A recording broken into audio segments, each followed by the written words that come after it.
Welcome to our Rolemaster actual play session. Twilight of the Old Order and Ain't No Place for a Hero are two campaigns currently co-joined, set in the world of Duranarki, the continent of men. In this gritty, cutthroat world, politics, religion, and commerce are all intertwined and reign supreme. Characters need to be both smart and ruthless to survive. We hope you enjoy our story, and, as always, may the dice roll in your favor.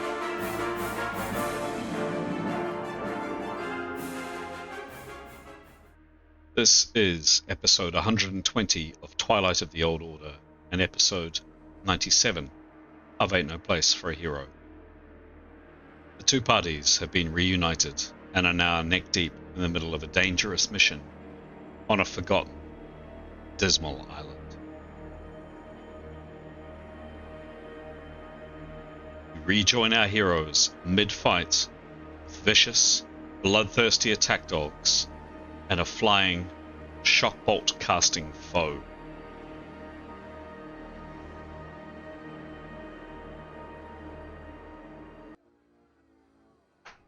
Hello, I'm Chris, otherwise known as GM Chance. And firstly, Happy New Year! This is January 2024. We are all fresh and refreshed after a nice summer break in New Zealand, and this is the first game of the new year. Very exciting. Welcome to our story, or stories, as I quite like to start these videos. There are two campaigns for new viewers to our channel. There are two Rolemaster campaigns that have been running for quite some time. The first is Twilight of the Old Order. The second is Ain't No Place for a Hero. 6 characters in Twilight, 7 characters in Hero. And there they are, up on screen. In a second or two, we will hear from each one of the players that plays these characters, and then a bit later on, they'll answer a character development question that I send out a bit earlier in the week. Just my usual thanks. We are now into a new year after starting the channel last year. We're growing, it's fun. We get some great feedback, some great comments, and just generally good moral support from the people that follow us and comment. So our thanks to you. We're thrilled that our hobby, something that we do in our spare time, something that we enjoy, is giving other people pleasure in terms of following the trials and tribulations and adventures of this gang of misfits that you can see up on screen. What we would say to you is, if you're enjoying what you're seeing, if you're perhaps new to what the stories we're telling, or if you've been watching us for a bit and you're actually getting something out of it, you find yourself laughing, you find the stories interesting, you find the character development and the intricacies of how each character interrelates with others, the love triangles, or I think it's even extended out to a love square perhaps now, that's developing in a couple of the in one of the games at least. If you're enjoying it, really encourage you to click the little button down below for a like, or even better, a subscribe. It really does help. It helps grow the channel, and it helps other people like you that are watching this find us. Thanks very much. All right, as mentioned, each of the players now will introduce the characters that they're going to be playing this evening. And I think we're starting off with Pete. Take it away, Pete. Hi, I'm Pete, and in this episode I'll be playing Leif. Leif is a half-elf warrior mage, which means he uses weapons as well as magic. He's a friendly fellow, very empathetic, and a really kind member of the party. Kia ora, I'm Mason, and for this episode I'm playing Demos. He's a very attractive, very hunky, very buff mixed man. Really great with his spear and shield, and he can whip out some swords if he needs to. He's not the most intelligent person, but he makes up for it with a lot of kindness, a lot of gentleness, except for when he's fighting. and he's been with the party for a little while, has thoroughly enjoyed his time with them, is very much looking forward to saving the world, and on the side he is looking and hoping to find his long lost sister that was kidnapped a long time ago. Hi, I'm Graham. I play Nyathonal Sherakir. She is a Magent, which is a mix of stealthy skills, fighting skills, and magic skills, mentalism, magic of the mind. She is a complex character, something of a religious fundamentalist who believes in assassination as a sacred endeavour. She keeps that well hidden, however. She is a dab hand with a short sword and uses her magic and sneaky ability to good use in sneaking up on her adversaries. Hi, my name's Giles, and for this episode I'm playing Tarquin. So Tarquin is a young, ridiculously good-looking half-elf. During his early life and adolescence, he's been well-trained in the gentle arts of thievery, charming others using his remarkably good looks, and of course, violence.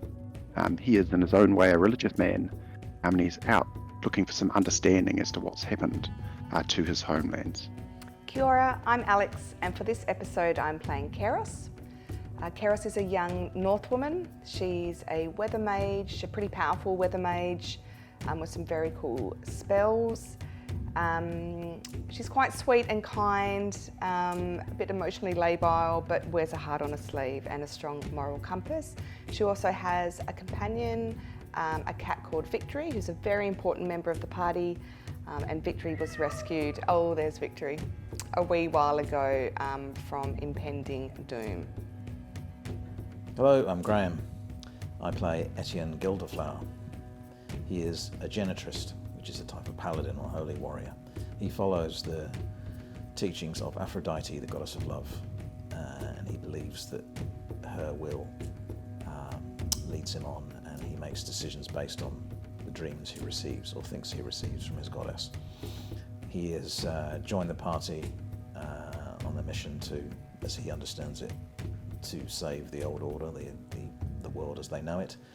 He is a very charming, very good-looking man, a very eccentric man, speaks in riddles and rhymes most of the time, but he believes in a higher purpose. He's a very dab hand with a sword, usually found in full plate. Kia ora, I'm Pete and I'll be playing Mythan in this episode. Mythan is a ranger. She's a high man. She's pretty good at outdoor skills and she's a pretty good archer. She's not a people person. She doesn't really care about people's feelings, although she's beginning to in this party. Hi, I'm Aidan and I'm playing Grey. Grey is a very handsome half-elf who doesn't really believe in wearing shirts. He's constantly just displaying his body all the time, which, you know, he's got it, so he's flaunting it. He's got a bit of a tragic backstory. Pretty much everyone he's ever really cared about has been murdered brutally, but despite that, he's still a lovely guy. He's very caring, cares a lot about his teammates and also animals, loves animals, as he is a beastmaster, so he has the power to kind of I don't know, not control, well, he can control animals, but he can also kind of interact with them and understand them and get them to help him do what he needs to do. And when he's not using his magic, he is a bit of a dab hand with an axe. He is very good at chopping things, chopping enemies, and also good with a little bit of stabby and a crossbow as well. He has a bird called Wingy that is his best friend that needs to have a bit more of a story, I guess. She'll come into it a bit more like down the road, I think.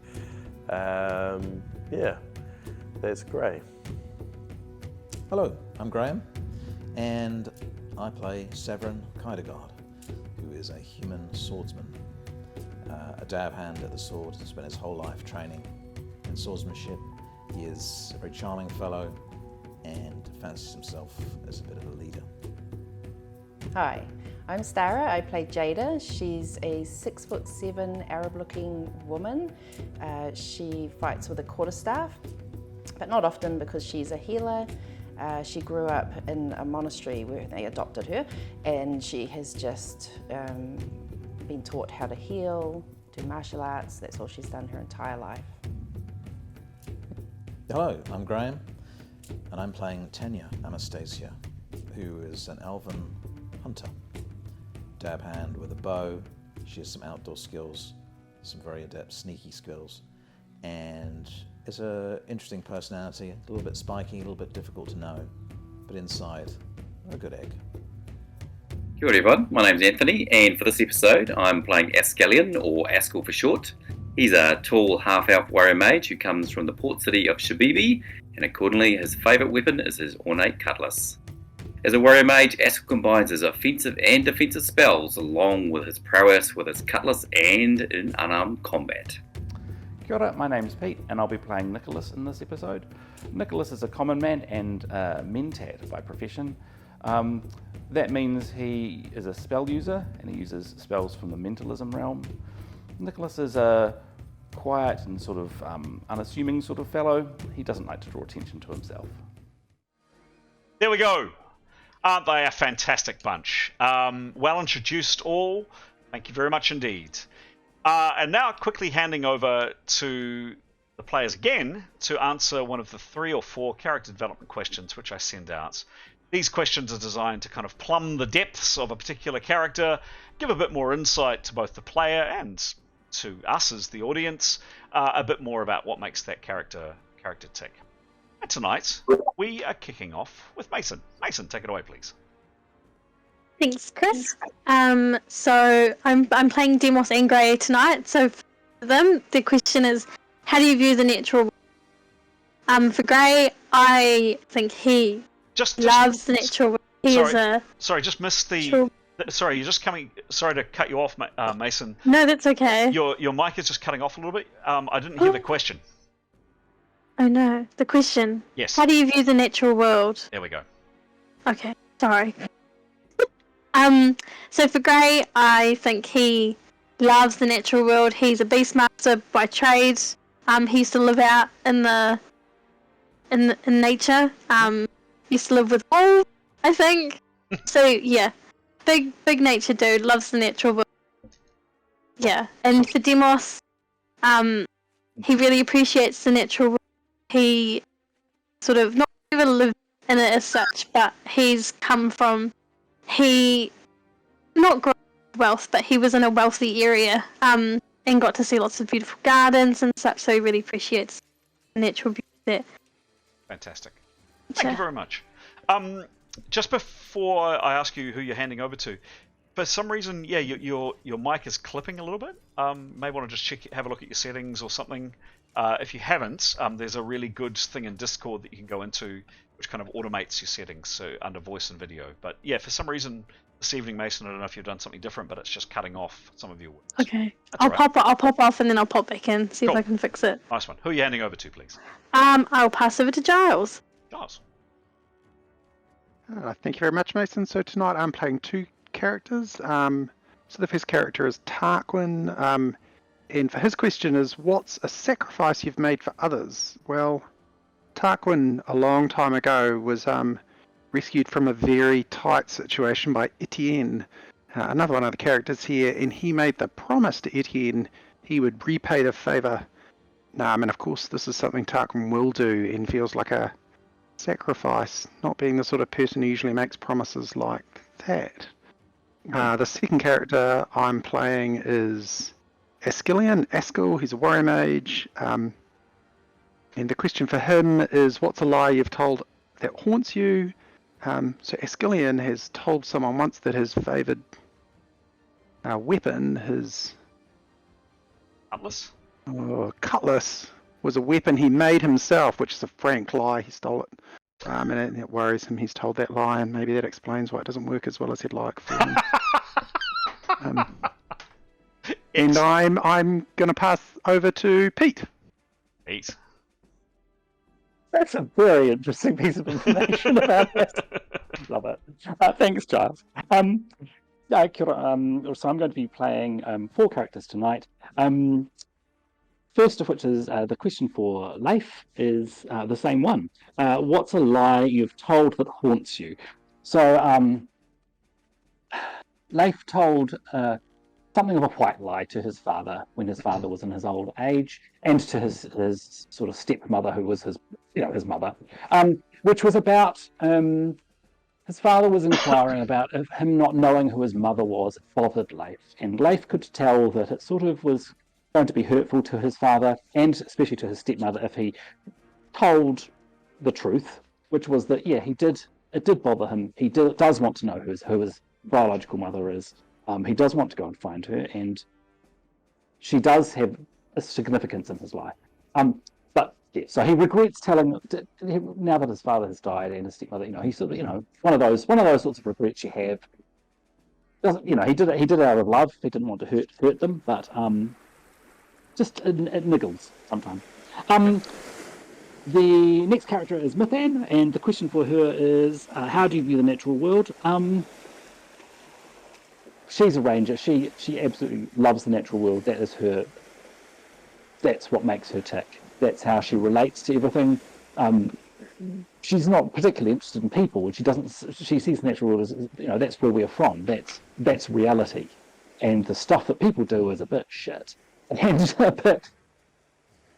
a lot less meaningful than the natural world. That's right. The real. She sees the natural world as being the real important thing. Okay. Next character is Nicholas.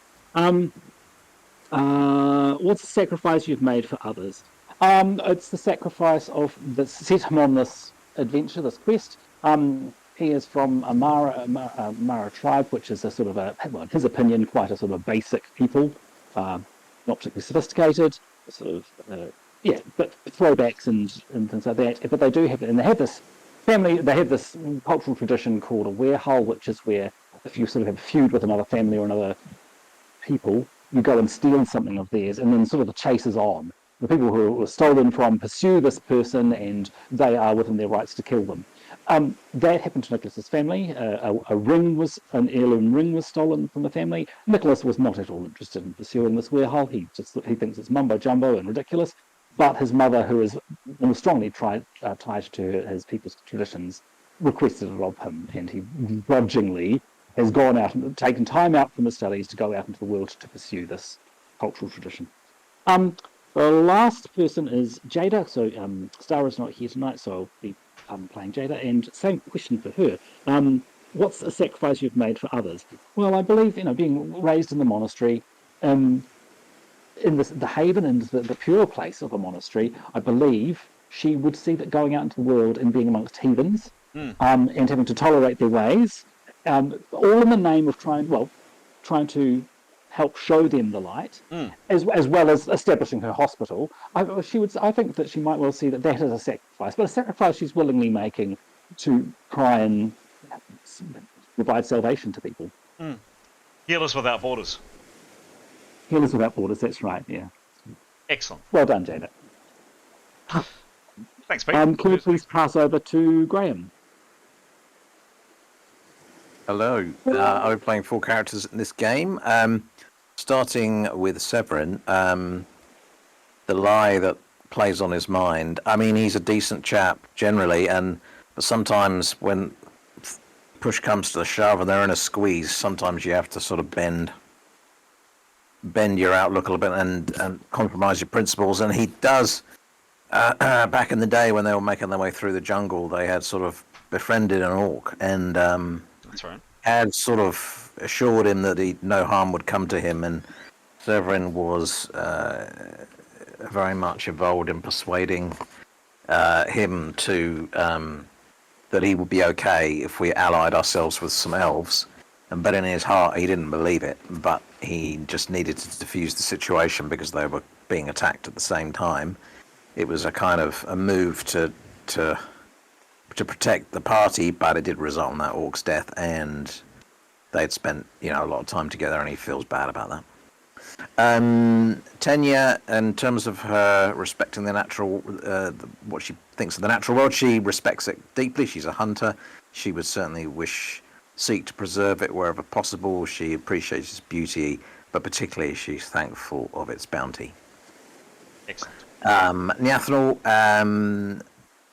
she has told a lie that does trouble her a little bit, and she once promised her partner that she would rather, that if she ever died, then she would rather die than live on without her. And she knew when she said it, her instinct for self-preservation is quite formidable, and she, in her heart of hearts, she knew that wasn't the case.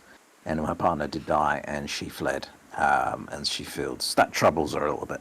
It rocks her. See, even psychopaths have feelings. And Etienne, what does he think of nature? Well, it's all wrapped up in his worship of the goddess. As he would put it, she is the power of passion, the force that moves the stars, the waves that rock the sea, the animals in the fields in spring, and the light of the evening star. She walks in fresh fields, her tracks are on the land. She is everywhere and no place, in a state not contained by man, in a church not made with hands. That's how he'd say it. Genius. Love a bit of Etienne. Excellent. Thank you very much. There is one last person to hear from. Take it away, Alex. Thank you. And that's gorgeous, Graham. I look at my bunnies and I'm going to think of Etienne from now on. Also, GM, great questions. I love it when there's 3 questions and it's really hard to pick one. And it was really hard for me tonight. But Keros is going to answer what sacrifice have you made for others. So she doesn't think about actions in terms of sacrifice or not sacrifice. She's not into martyrdom. She's not into all of that. She just believes what she does is right. She may not have done really big things like other party members. Other people may differ, but anything she does is just part of the right thing to do for her. It's not a sacrifice. Having said that, she has come to the conclusion that if push came to shove, she might sacrifice her life. Okay. And that would be not a sacrifice. It would be the right thing to do. Okay. Yeah. Okay. Cool. Thank you. The end. The end. Thank you. Well, thank you, Keros. Thank you, one and all. That's the team in all their glory. All 13 of them. Well introduced. I always say this, but I genuinely do. I have known these characters for a long time now, some of them for a very long time, but I always learn just that little nugget or a little bit more of an insight about them. And Graham, just thinking back, this was the session with the orc that you described. This was way back before we were recording videos, but it was a particularly brutal death. And yes, I can understand why Severin might be feeling a little bit amiss about that. Very good, folks. Pete, can I call on you, please, to do your, I guess, regular update? It's been, what are we, halfway through January? We last played at the end of December, so it's been a few weeks. So both for people's memories, but also for our players' memories. I'll try to accompany what you say with images up on screen and a map, but let's see how we go, Pete. Go for it. Sure thing. Yeah, it's going to be a bit of a head scratcher for me too. So the beginning of so we're on the Jewel Island to intercept a shipment of arms that's on the island that's going to be shipped off on the very day we start to play. We are doing this for the Monmen. We are up against the UPP, the United Peasants Party, or the representative, the Turang or TCOS, Turang of State Security. Sorry. Committee of State Security, yes. Thank you very much. And incidentally, also, what are their names again? The Bitter Order? Yes. I can't remember their name. Yes, a group of mercenaries. We started the session not far from where we had learned their base was, which was in a cave at the bottom of a cliff on sort of a beach. And there we are. Up there on the screen is the map of the top of the cliffs, and we started. So our plan was to sneak up and gather information, basically. So the party sort of hid. Nathaniel was our forward scout.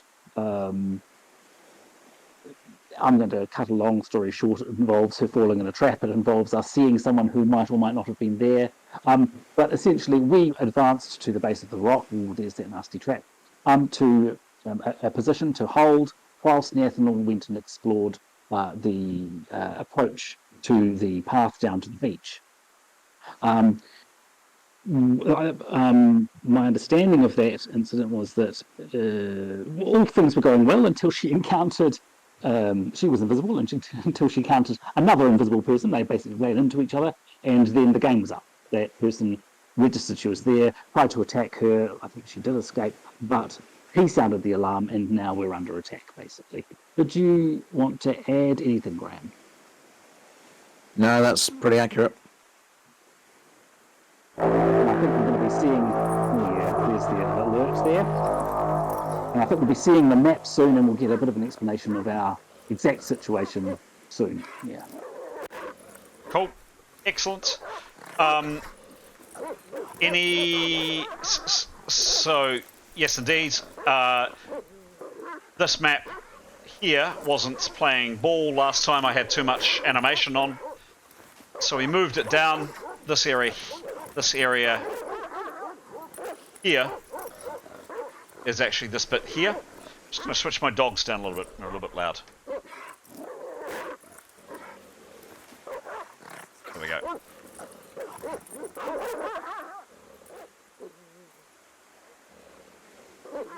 There we go. So characters are down here. They have put up. Keros has put up 2 ice walls. One here and one here that you can see. Sprinting at you at pace from this direction. There's one here, and then, oops, and then 2 more here. 1, 2, about 100 foot away. Absolutely fearsome, pretty horrendous looking, clearly attack dogs. Also, some of you saw for a second a figure, and I'll show you where on the map they appeared. This guy here, he didn't have a flaming sword, but he did have a spell, which he shot down at Leif, actually, and then disappeared again. He was, just to show you, he appeared around here. He was flying. Oops. He appeared basically here. Came out, shot Leif, who was down here, there, and then nipped back behind these rocks. That's where we're going to start the game. 3 dogs rushing at you at pace. The ice wall's up. We're all set and ready to go. Any last qualifying questions? Anything that's not clear? Anything we need to go over? Any questions? I don't think the characters are... Well, certainly a couple of my characters weren't exactly where I thought they were, but other than that, all good. Okay. Do we need to move them? I know that Nathaniel was sort of tucked next to Jada, and that Tanya was ducking in and around the wall that Mithan is next to. Okay, do you want me to move them? Yeah, sure, just yeah. So Tanya, Nathaniel was over here. That's right, yeah, and invisible. And she's no longer invisible because she ran. She became visible, but she ran. Oh yeah, and then Tanya was just ducking. She was sort of using the edge of that wall to sort of shield herself, and she's shooting north to those towards the top of the screen. Those dogs. Yeah, that's what I remember anyway. Yeah. All right. Nathan was similar to Tanya. She was behind the wall and ducking out between the cover. All right. So effectively both. Oops. Yep. Sort of dancing around each other. Yeah. Okay. Yes. Yep. Cool. Any other questions? Anything we need to know before we kick off? No question from me, but is my mic working better? Or... Yes, I think it is. Yep. Okay, cool. I've shifted onto my phone, so I might just be a wee bit slower with rolling the dice and stuff. No problem. You were just kind of clipping off for some reason with whatever mic you were using. Yeah, I tested it out. I got another set of headphones and I tested it out again. I feel like it might be Jacob's laptop. Okay. All right. All good. All good. Alrighty. If we're ready, let's start the game.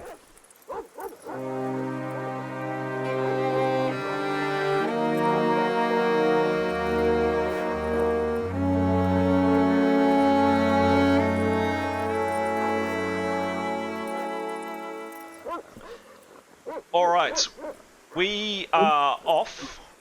The first person to act is this doggy here. Tanya, you had initiative over this one, correct? Yes. Cool, okay. So this one here, 100 foot away, it is sprinting. It can sprint and attack, and it's going to leap and try to take out either character 1, 2, or 3. Let's just roll a d4 and see which one it feels like going for. It'll have a significant minus on its attack because it's running and attacking. It's doing a charge. I've adjusted the charging rules. I won't go into them now, but do it. 1, 2, or 3. And I'm sorry, Demos, it's going right for you. Interesting, though. You have a much longer weapon than it. So what I'm going to do, Demos, is... How to resolve this? Actually, this is a really interesting question. First, let's see if it runs. With a 98, followed by 19. Fair to say it runs perfectly fine. Really interesting point. You do have a longer weapon. So it has to make actually it probably would not try to take on the person with the spear because it would need to angle its way through. So instead it's going to leap to a shorter and more accessible one, which is poor Askell. Askell coming right at... Oops, a daisy. Sorry, Askell. It's leaping at you instead because Demos, one of the benefits of having a long weapon like you've got, you can keep it at bay, which is presumably what you're doing. You can get an attack on it in your turn, of course. Askell coming at you.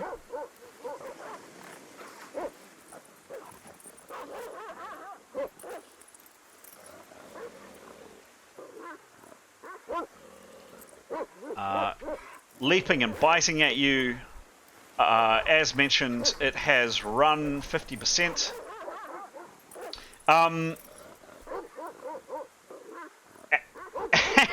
And it rolled a 1. It rolled a 1. So this dog... It's because Askell is scary. It's a scary dude. Askell is scary. Animal fumble table. What does this poor doggy do?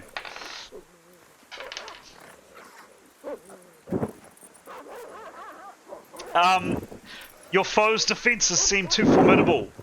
Try again next round. So it is something like that. Oh, sorry, I'm just getting a bit of heavy breathing from someone.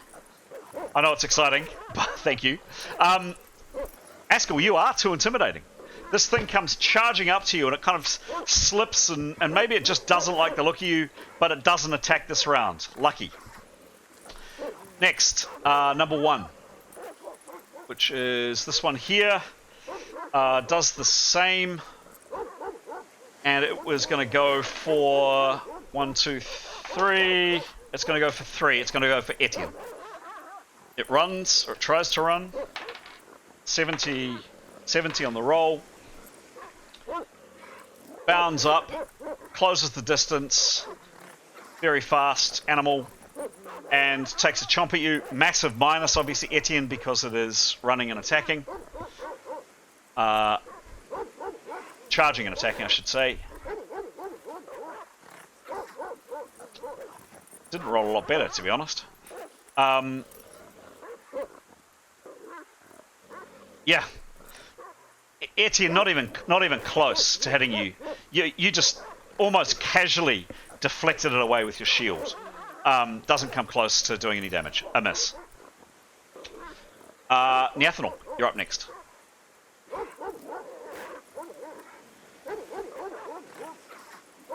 Hello, Neathanol. Talking to myself. She was preparing, and I can't remember for how many rounds she's been preparing for. At least 2, but we'll say 2. Yep. She'll prepare again. Okay. Preparing again for Neathanol. Done. Keros.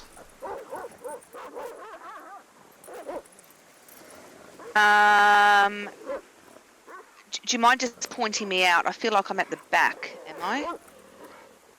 Somewhere hiding. Oops. Yeah. There. Wasn't my pointer doing it? Okay. There Am I at... Massive arrow. Perfect. Thank you.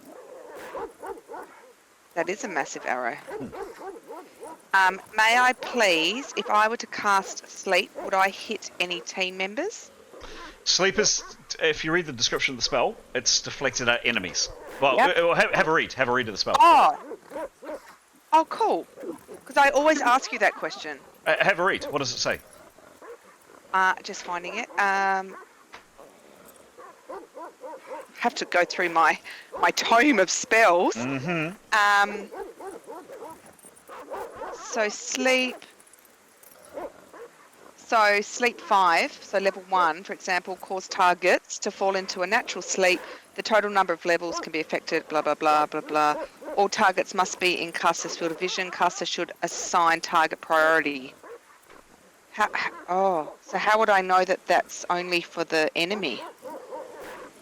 The nature it just of is. It just is. So you decide who it's targeted against. I'll take that. Yeah. Yeah, I'll take that. But I'll cast level 6 sleep 10. Mm-hmm. And who's your Which prime is target? If you had to choose which of the 3 dogs as your prime, and then any residual could spill over into others. Well, I can see 2 now, so I'd like these 2 friends. Done. Yeah, may I do that? Yes, please. Now you haven't prepared. Please? Oh, yay. But I don't have to because I've got a magic ring. No, you were just born like that. Well, you still can to get a bonus. Oh, I was born. No, I don't think we've got time, to be honest. Okay, cool. Give me a roll, please. Oh, what were you going to say? What were you going to say? But you get a bonus if you prepare. You were going to say but. No. Oh yeah, no, that's all right. Go for it. Yeah, not a ring. I just have that. Maybe she's born with it. Maybe it's Maybelline. That's right. Maybe it's. Oh, 11? 11. Not wonderful. What's the distance? Not very far. You get one within... Like a little bit far. Yeah, you get one within 10 foot. That's it. And what is your base spells, please? I think it's just level 9. It's just 9. 9. Correct? I am level 9. And base spells is 9. Is that... Sorry, I never find this on the sheet. Base spells...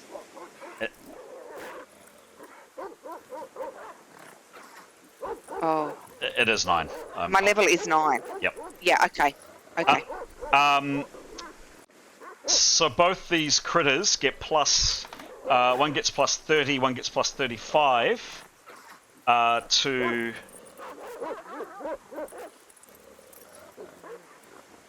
Why? Because it was a poor roll. Oh, okay. Yep. Okay. Pure and simple. One gets 35 and one gets 30 plus 30 to their roll. First one here.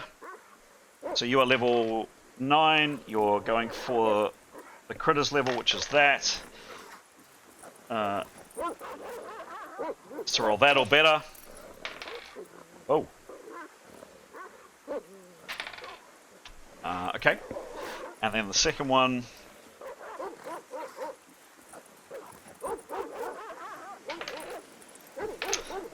No, so the spell. Whoops.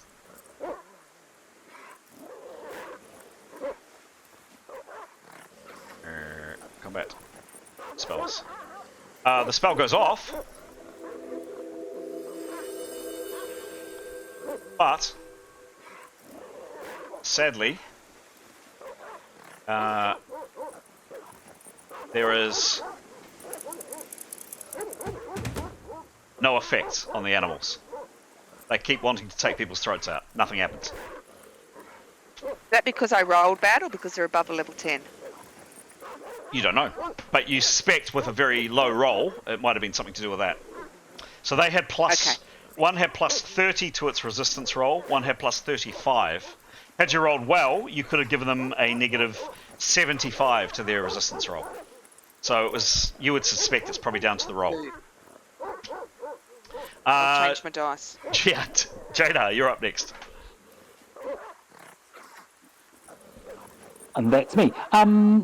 I don't remember. Was she invisible?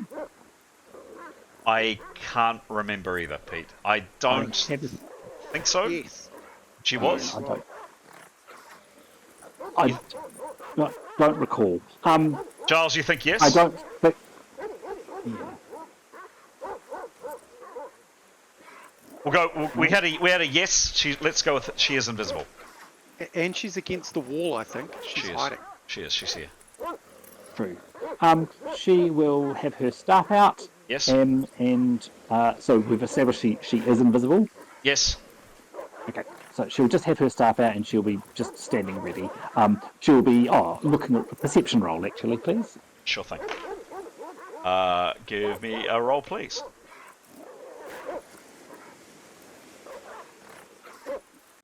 Sees. Is there anything in particular she's Thanks. looking for?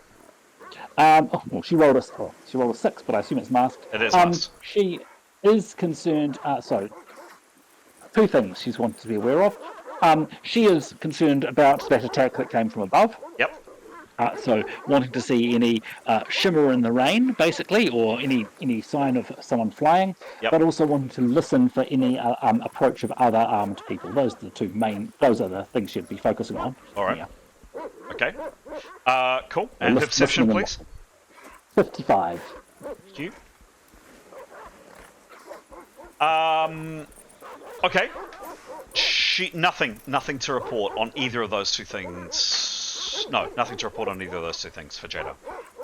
Cool. Thank you. Okay. So I should have said that was a full perception rather than a snap, because she's not doing too much else. Sure. Cool. Next up is Leif. You must parry this round, Leif. Cool. Any other actions from you? Yeah.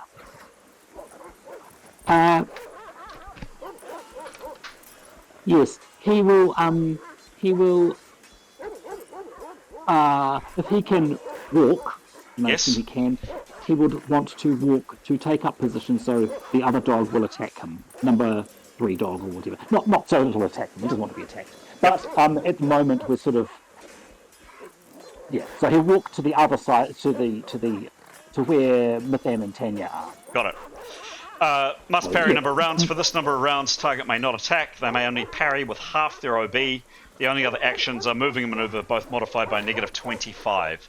So he can move at 3/4 of his normal movement. That's more than enough for him to for him to stagger over. And you tell me where, about what, here, perhaps? A bit closer to Etienne, but sort of wanting to be but he's wanting to place himself so the dog will go for him rather than the archers, basically. Okay, cool. Yeah. He still has enough to parry, doesn't he? Yes, he does. He only moved a very, very short distance. Thank you. Done. Cool. And he will be parrying if he needs to. Okay, sure. Number 3. Number 3 doesn't get to act first unless Tanya has the drop on this creature. Shoot, doggy. Shoot, and funny enough, Tanya is next. So give me a roll, please, Tanya. Now, is this a snap No, she did. She shot 1 round, reload. Got it. So this is a yeah. Cool, go for it. Yeah. Oh, an unremarkable 21. 21. However, longbow plus 106, and she's got an arrow bonus, isn't she? Which she's not using a magic one. So I think they were Plus 10. yes, Total. those. 111 or thereabouts. Good hit, or decent hit.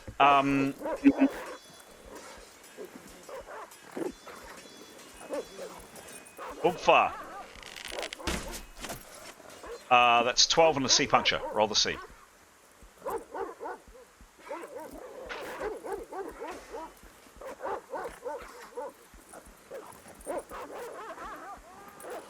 $55. 5. The arrow scrapes along the side of this pretty fearsome. I mean, these things, you know, that's them up on screen. They're not friendly lapdogs. So ain't your Nana's Chihuahua. Scrapes along the side of its chest. Another 3 hits. But the great news is, it kind of stumbles and stops in its tracks. Good. It gets to act next. It staggers on a little bit. It's certainly not running, and moves up to at a slower pace. Clearly still aggressive. Up to about here, and then stops this round. And Tanya will just duck back and go about loading next round. Yeah. Okay. All right.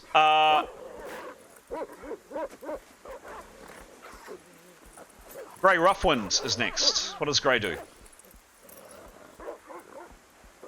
I don't know if he was preparing at all, but he was intending to cast a spell from the last game. So I think he was. I also don't know how many PowerPoints he had, actually. Anyway. Yeah, he was preparing, I remember, actually. He was. And he hasn't used any PowerPoints today that I'm aware of. Yep. Okay. He can he? What way is he facing? Up to you. Your call. It's here. Oh god, he's away in the corner. Okay, so you can probably only see the 2. Okay, can he? He wants to cast Animal Sleep 3. Okay. My question is, even though he can't see, because it says it can sleep up to 3 animals. Yep. But there's no like distance or anything, and there's nothing to say that he needs to see them. So, can it be like a broad? I'm gonna. It's strange that it doesn't say that. I'm gonna say you've got to see them. You can see the 2 between your companions who are ducking and weaving for their lives. You can see the 2, but I'm gonna say not the 3rd. Okay, no, that's fair. That's totally fair. Cool. I thought I'd ask. Good. Hey, this game is about pushing your luck. It's all about pushing your luck. Give me a roll, please. Okay. And you're at negative 15 because you've prepared for 1 round. Okay. 50. 50. Right in the middle. Minus 15. Does Grey have a base spells skill? And again, you're playing someone else's character tonight. Thank you for doing so. That's fine. Where would I find? It'll be a skill, and it will say base spells. Oh, okay.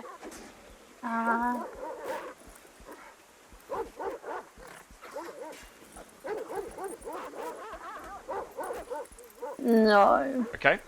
Cool. He's got a skill called Animal Training for Dogs. Would that do anything? Because they're dogs. Because they're a dog.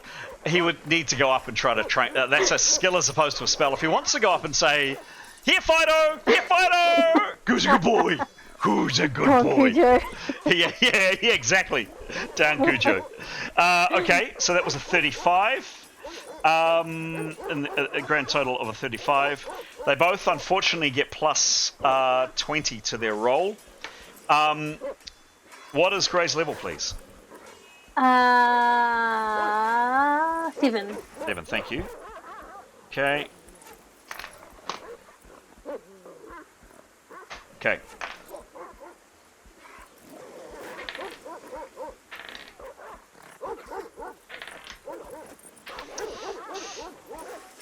Well, great. The spell goes off. But nothing happens to these two dogs. They're still rabid, and they are looking like they're going to take either Etienne, Askell, or Demos's throat out. Nothing happens. That was a 75% action. What does he do with his remaining 25, if anything?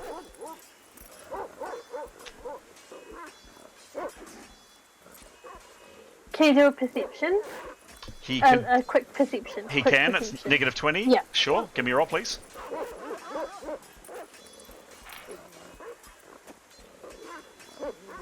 $81. 81. It is a good roll, but actually we don't know what it is. And what's his bonus, please?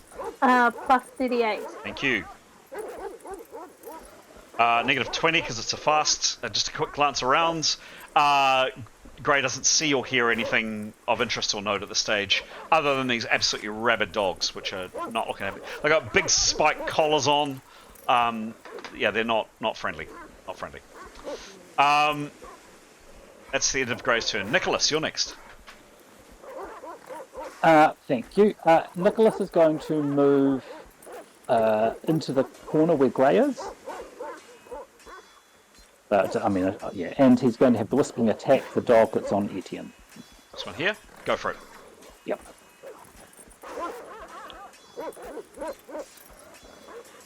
That is number 1. Go for it. Oh, 89. Nice. That's the grapple attack. Correct. Plus 90, and it's a 89. Yeah, that's a small. 89. Yep. Yep. Okay. Yeah. You managed miraculously. Well, it was a good roll. 7 in a B. Just a second. Sound effect coming up. B's big for a small attack. It is, huh? Yeah. There you go. Wham! Roll the crit, please.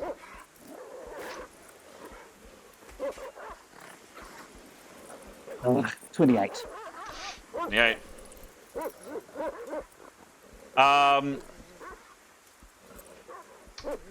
Yeah, really not a major to it. It's kind of staggered it slightly, but that's about it, I'm afraid. No additional hits.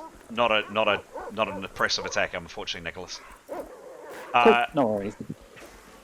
Askell, you're next. So Askell is going to do his living best to stabby both dogs. He can choose one or the other. He can't do both. Okay, so he'll stabby the dog closest to him. So he'll attack him with his favorite self-made cutlass. There you go. Go for it. And that was doggy number 2. Give me a roll, please. Oh, 86. 86. Good roll. 86. These things are fast and vicious, but Askell's faster.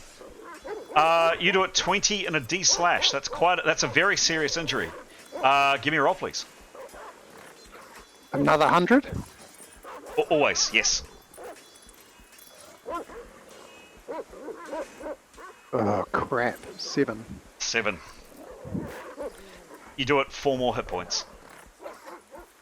Not stunned, no additional damage, but you whacked it. You did whack it pretty good. Etienne is next. Choppy. Chop doggy. Choppy. I mean, we talked a lot. I've been his little nice poem about stars and even song and. So, he chops dog. Cool, give me a roll. Oh. 22. Come on. A 2. 22. 2-2. 22. 2-2. That is a breakage check. Oh, come on. First and foremost, it does 2-2 does hit. Would you believe? Because I've got his bonus at actually it's more than that. Because he hasn't acted. No, he's got such an amazing skill. It's actually 15 in a C, but it's a double number, and I finally remembered. It is a breakage check. So, how this works, to refresh both your and my memory. Just a second, I just need to bring up my breakage rules. Right, roll a D100 to see what was involved. Was it the critter, or was it the ground, or something else? Give me a roll, please. D100. 33. 3-3. It's the risk of breakage is the attacker's weapon only. If the attacker's weapon is involved in a breakage check, check that weapon. What you have to do now is... Hang a sec. It's a broadsword, correct? Yeah. Cool. So, there's a chance. So you've got to roll 101 or better to make sure that there's no chance of breakage for this item. A broadsword has a base 75, so you've got to roll 25 or better. Give me a roll, please. 76. 76, you're fine. No problem. The weapon doesn't break, but you did 15 in the C. Roll the critical.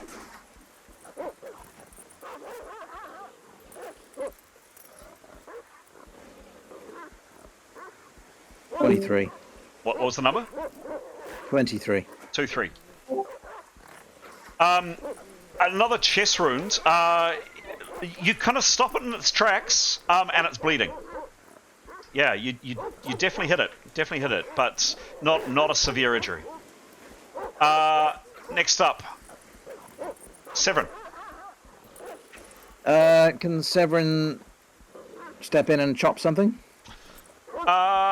Yeah, he can. I'll say he can step out of here, push around Demos, and I won't give you a rear, but I'll certainly give you a flank. All right, I'll do that then. Cool. 40.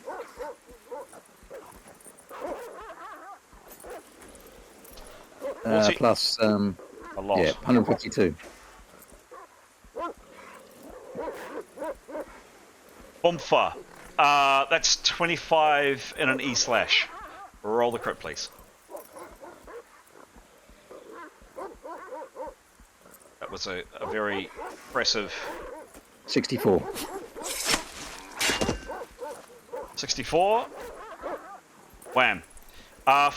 You hit it in its leg. It yelps and squeals in pain. Another 6 hits, and it's bleeding. You hit it pretty hard. Definitely hit it pretty hard. And you do another critical, is that right? Yeah. Okay. Just a second, just give me a chance to set that up. And that was on 2.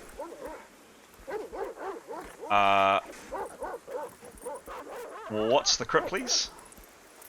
E. It's an E or what? A slash crit? It's a you get an extra E slash on Yeah, E cool, on. got it. I don't know where it's slash or not though, but. Yep, cool. Roll the E, please. 42. 42. Kind of with a backslash with your weapon, you hit its other leg. It doesn't have leg armor, so it takes another 3 hits, and it's bleeding even more now. You've injured it pretty badly. It's not looking healthy. Mithan.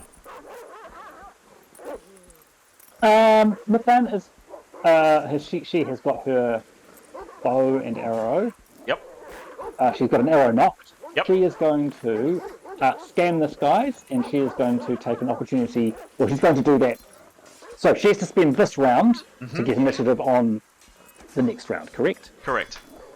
Yep, she will do that. So in the prep of waiting, Yes. what percentage is that? I don't know what you mean, Pete. Sorry, to spend. So she wants to get the plus 50 on initiative for next round. Yes. What percentage of this round does she have to spend to do that? 100%. Oh, okay, cool. She does that then. Cool. So she's looking up in the skies. Perception roll. Oh, so she can do a perception roll as well? Yeah. So that's what I was meaning. Yes, but the remainder of her turn is to fire, which is a 50% action. So she's got the arrow ready on her string, ready to go. Yeah. But she can still act out the remaining 50% of her time. Okay, but does that mean that the next round she will get initiative, the plus 52 initiative as well? For the following round. Yeah, I don't see why not at this stage. Yep, that sounds fair. Yes, I will include that. Yeah. Okay. Yeah. Cool. Thank you. So so she's got an opportunity to fire if someone appears. Yes. But she's also got so long as she doesn't fire, she's waiting for a target, and will get plus 52 initiative next round. Correct. Correct. Yep. Correct. Excellent. Yep. Perception roll, please. Go.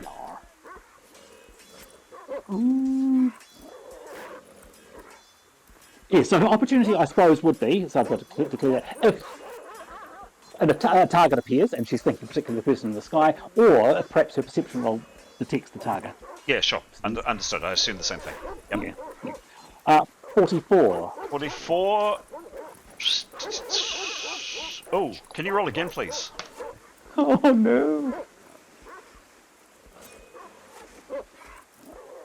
Plus 47. 47. Okay, and her bonus is pretty high for perception, I think. Plus 83. Okay. Okay. She doesn't see or hear anything, Okay. but she's on standby. Next up is Tarquin. So I think Tarquin needs 10 of their roll to snap cast or use an instant cast, is that right? 10%, yes, that's right.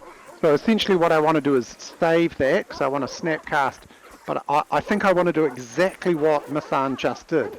Okay. So my bow is already knocked. I want to be looking at the sky, because Tarquin wants to take a pot shot if this guy reappears. Okay. But if I've got enough left, whatever's left from holding on so they can fire, Yes. their bow is already knocked. That happened last round. They'll use to cast, and then if there's anything left, let me know. Cool. So firing an arrow is a 50% action. Having a full perception is 30, and 10% holding for a snapcast is 10. So that's 90% by my count. So you're fine. the You're first fine. thing, Yep. Okay, fine. The first thing Tarquin will do is that perception thing at 30% Give me a roll. in the sky, Yep. specifically looking Yep. to see if there are those, malformations that suggest someone might be there. Got it. Give me a roll. They're only interested in one thing.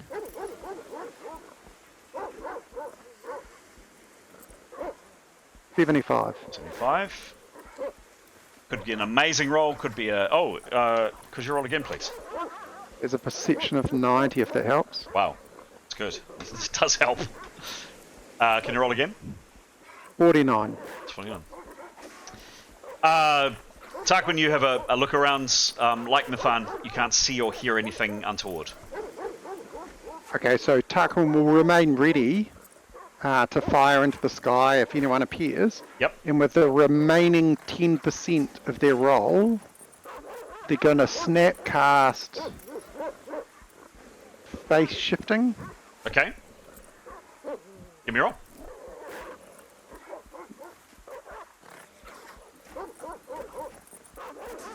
$86. 86. Spell goes off. What happens? So everyone is now going to see that I look like the leader of that rebel crew we who had me captured. So I will change my appearance to look like him. I wear the same clothes, but my face and appearance looks like his. So it doesn't change my clothes, it changes everything else. All right. Can I ask everybody for subsequent actions to act accordingly to suddenly see someone very different in your midst? You, of course, have no idea that a spell's been cast. Although, Chris, they do know I was standing right there. So then I was here at 1 second, and now I look totally different the next. Right. And how much time have I got left in my movement? That's... I've got 10% left, haven't I? Yes, you do. Yep. So with my 10% left, can I shout spell casted on myself? Or look different or something? Okay, the dogs can't hear for as many as my the party can hear as possible? Yep. Okay, done. Great. Okay. Demos. Can I stab something? Can I stab something? You can. Number 2 is your most promising target, but you can go for anybody you like. Nah, number 2 sounds great. You don't want to stab Keros or someone else? No, not really. Okay, go for it. Go, Demos.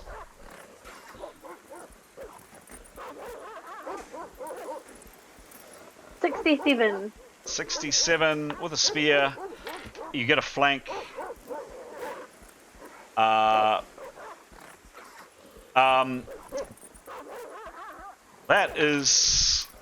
goes over the total. 184 minus 150 divided by. This is where I need my books. Just a second. There you go. 34 is the amount over.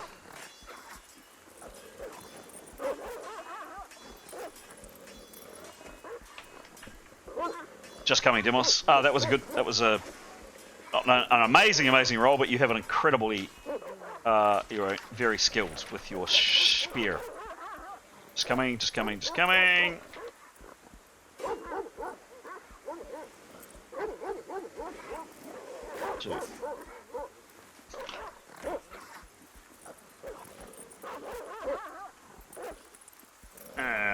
You do 36 in an E and an A puncture. Roll the E first, please.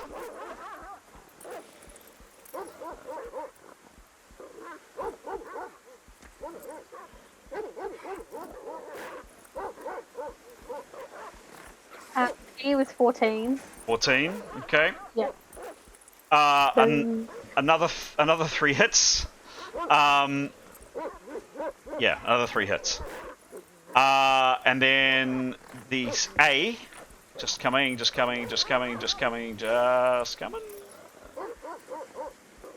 reason I ask this is I have to reset the attack to roll that next critical. It's an A function crit. Oops. Go for it. Roll the A. 41. 4-1. Yeah. This dog looks incredibly wobbly on its feet. You do it, you slash along its calf, and it's bleeding even more than it was. It's bleeding a lot. Good shot. And that is the end of the round.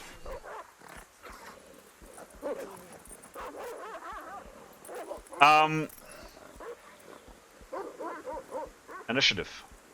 Rolling initiative. First off, the very first thing that happens, Demos.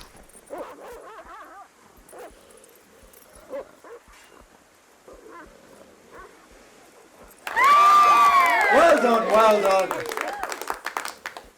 As this doggy collapses on the ground, very, very dead, courtesy of your last attack.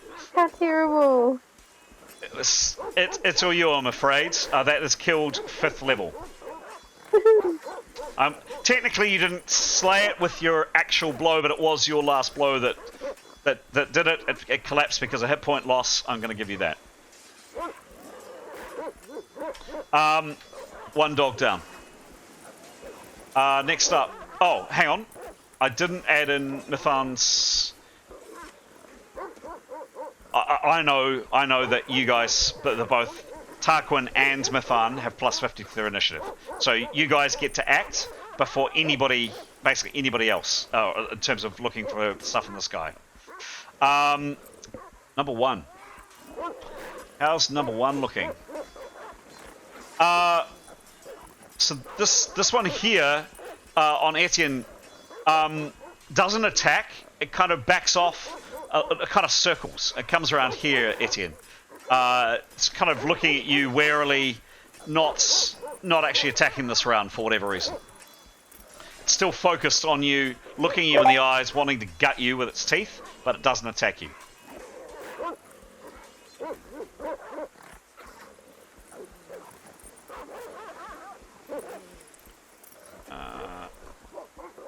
Next up is Neathanel.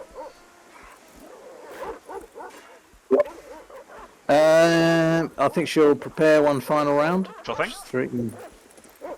Keros.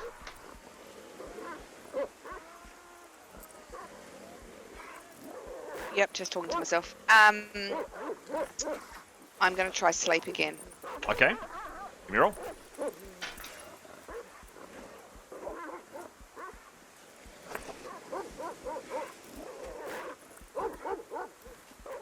$69. 69, that's a better roll. Keros, you are here. It's not within 10 foot, unfortunately. 69 plus 9. That's the roll. Okay, it's got that to its resistance roll.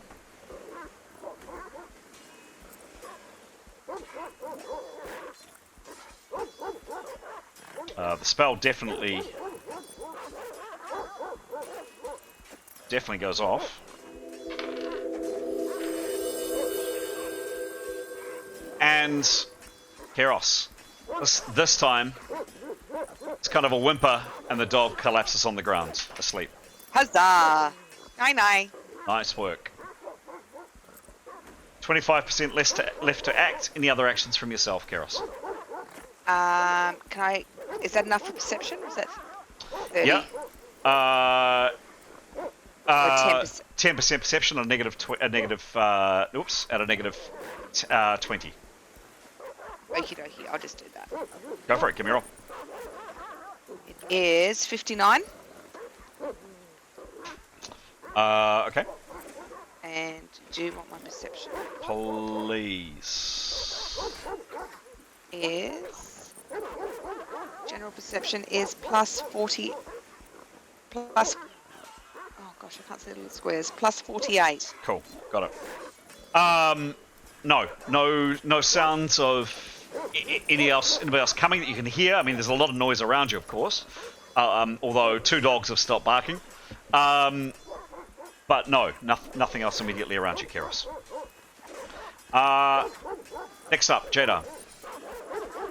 Pete. Thank you. Yeah, I needed the reminder. She'll do a full perception. Otherwise, she's just holding in her corner. Okay. Full perception. Give me a roll, please. 54. 5-4. Okay, and her bonus. It is 5-5. 5-5. Lovely. She has a good look around up in the skies around. She does notice Victory the cat is clawing desperately at the tree, trying to get up the tree. I forgot to mention that last time. But other than that, nothing else. Thank you.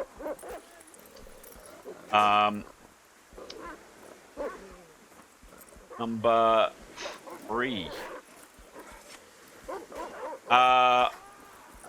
Yeah, this critter here, not looking very well. Staggers its way forward, snapping and barking. It doesn't charge, and is coming closer to you, Leif, kind of walking up towards you, shaking its head like almost trying to shake something off. Etienne, the one beside you has now collapsed. What do you do?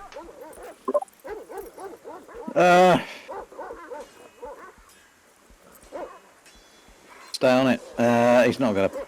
He's just not gonna put a sword through. No, he's not gonna do that. No, he'll stay with his shield up. Okay. And just be wary of it. Okay. Cool. Done. Can he start casting while he's doing that? Yeah. Yeah, I mean, so he's going to cast a spell this round, is that right? Sorry, not preparing rather. Yes. Yeah, and sure, if something happens, you can always cancel an action, you lose 10%, but yes. Yes, you can. All right. Okay, start preparing. Cool. Yeah. Leif, this is your last round of must parry.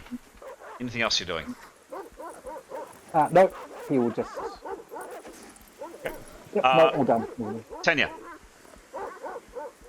She's reloading, I think, this round. Just tucked around the corner there. Yep, okay. Askell. So can Askell stabby that a sleepy dog, or more importantly, can Askell stabby the dog who is kind of wandered up but is not attacked? Yeah, sure. So that's the dog Askell will attack. Sure thing. So the way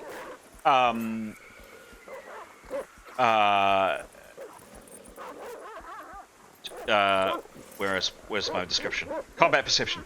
In the middle of a fight, a combatant is aware of everything in front of them within a 10-foot radius hemisphere that's directly to their sides and front. They're not already automatically aware i.e. they're not automatically aware of what is to their rear, flanks, or side. You'd need to make a perception roll. I'll give you some bonuses to do this, but to just kind of figure out what's going on. So he'd need to have a kind of a glance. So he'll do that first. Yep, a glance. Glance. Perception roll. So your choice of it'd be an easy roll, so you get a bonus to it. But -10 is 10% is just a glance. You get a -20 to the roll, or 30% to have a decent look around. Don't forget, you get a plus 20 to this roll. I'll just do a glance. I'll do the 10% one. Yeah, cool. Yep. Give me a roll. 50. 50, and we're going to treat that as unmasked because everybody knows what's going on. 50 plus 90. Yeah. You glance to your sides. Askell. Askell. It's Askell. Yep. Yep. You see this dog is down, and then you see this one is kind of shambling its way up. Okay, so Askell will now do whatever he can to try and kill the still moving dog. Okay, sure. So probably attack him with his cutlass if he can. Yep, it's 18 foot away, so if Askell wants to move out and attack, he would get a -18 to his roll, because he's moved and attacked, but he can do that. He will definitely do it. Cool, Yep. give me a roll.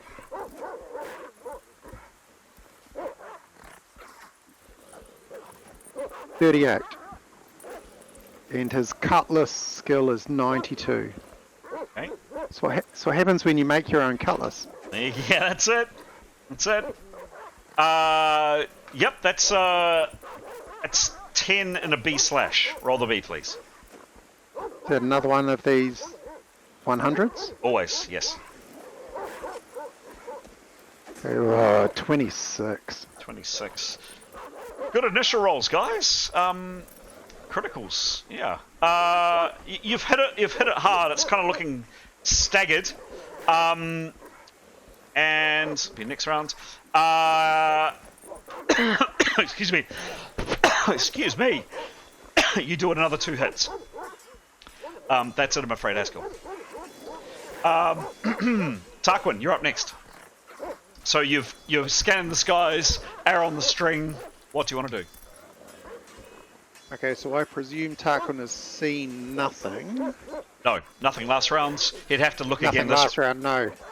No, but is prepared on the string. So can Tarquin do another snap cast and maintain his preparation with his bow? Is that yes. okay? Yeah, that's fine. Yep. Fine. So there is a tree that is kind of essentially directly out from in front of us. You probably need to pan out a little bit. Yeah. So that tree there, we can see the closest one to us. How far away is it? Tarquin. It's the victory, right? It's the what tree? Exactly. It is a victory. It is a victory. Nice. Nice piece. It's 43 feet away. Okay, so Tarquin is going to, because he's good at maths, like real good at maths, triangulate how high up that tree he can get on or about to a rough branch, so he's jumping 100 feet. And what he's going to do is snap cast, leaving one, aiming to fire himself up the tree. Okay. Should be interesting. Yeah. Cool. So you've got a bow and arrow in your hands, and you're leaping 100 foot up into a branch up here, correct? Yep. Cool. Yep. Done. Can I just check that's leaving or leaping? Well, so it's a spell. What the spell does is not leap, it teleports you. So, and what the spell says is I simply need to be able to see where I'm going, and I will directly go to there. So he's going to look for a branch that looks like it'll hold him. Up he'll go. Boom. Cool. It's he also has really, really good agility, so... Cool. Could you... and it's an instantaneous spell? Yep. Cool. Yep. Give me a Doesn't roll. want to prep, just going to fire it. Yeah, give me a roll, please. Oh dear, 24. 24. However, it is an instantaneous spell. The spell goes off. Tarquin, you now find yourself up on the tree. You have an object in your hands, a bow and arrow. I'd like you to make, I'm going to say, firstly, I'd ask you to make an orientation roll, which is basically just to collect your thoughts, know where you are kind of roll. Then after that, I'm going to ask you to make a sheer folly maneuver to keep a sheer folly maneuver to keep your balance. And it's an all or nothing attempt. So firstly, the how far up did you say you were? Well, so he's going to triangulate. So how far away did you say he was? 40 foot. So he'll be going up about... Yeah, I mean, he'll look. So he'll go up as high as 160 foot if he can. But of course, it's tree dependent. So if the branch is 100... I don't know how tall the tree is. I can't tell on the map. He'll just go up as high as a safe... it looks to land on a safe branch. Okay. He knows he weighs about 80 kilos. It's probably about halfway up the tree. Yep. He's climbed plenty of trees in the past. So I'll say it's 40 foot up. Sure. So give me an orientation roll, please. Exclamation mark D100. You got 100 roll. You got it. 43. 43. What's his perception, please? His general perception is 31. I thought you said it was 90 before. Yes, sir. I thought it was too. I don't know what's happened. Oh, I'm looking at Askell's. That's why. Sorry. Just being stupid. That's all right. It's huge. So 90 plus 33. That's wrong. Yep. Yeah, it's 90. Yep. All right. So he makes the orientation roll. And what that orientation roll is about is his character basically his brain coming to terms with the fact I was there. I'm now there. He lands in the tree with something in his hand, so he's got nothing to grab onto. And I'm asking, please, for, as I say, a sheer folly agility check to see if he stays in the tree or if he falls off. Give me a roll, please. Oh, whoops. Hang on a second, sorry.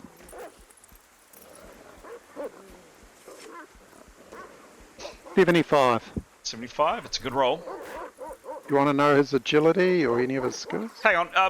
Now, you said you had a look for a branch that you thought would hold him. I mean, you had a 10% look Set a sheer folly. I'm gonna make that extremely hard because you did say you had a glance at the tree. So 75.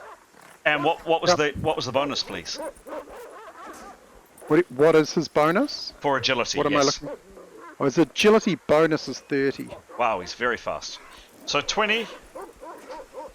You rolled a 75 plus 75 plus 30 is 105. Amazingly, with that move, you have a 50% chance of keeping your balance somehow. Goodness knows how. If you roll under, you keep your balance. If you roll above 50, you fall off the branch. You have an absurd opportunity to drop your bow and grab something on the way down. Otherwise, you fall 40 foot. Give me a roll, please. Under 50, you're good. Above 50, you're in trouble. I have to do another one. Yep. You're a mean man. Yeah. So I want this to be less than 50? Yes, you do. Woohoo! 32. You are a lucky man, Tarquin. Where are we?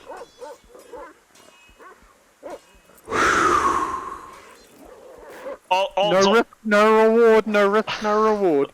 You are really lucky on that. You are now up. I won't position you, but you're now up here in this tree. Excellent. That's the end of your round. Lucky, man, lucky. With my bow still knocked and my advantage ready to fire, should that flying dude appear? I think no. Moving and doing that has cancelled that effect. Your head is scrambled. You've got to reorientate yourself again. I'm sorry. If you're on the ground and you're staying in one place, yeah, sorry, man. I specifically asked you before I did this. Did you? I did. I asked you if I'd keep it before I moved. And you said, yeah, I'd keep it. I mean, you probably didn't know what I was going to do, truth be told. No, true. So I'm happy to do what you say. Okay. I think if you had moved, I had in my head that you would walk a short distance, keeping your eye on the sky, but to scramble your head to cast a spell and leap, I'm going to say you've lost it. I'm sorry. Fair enough. Okay, fair enough. Thank you. Cool. Moving on. Grey Roughwind is next.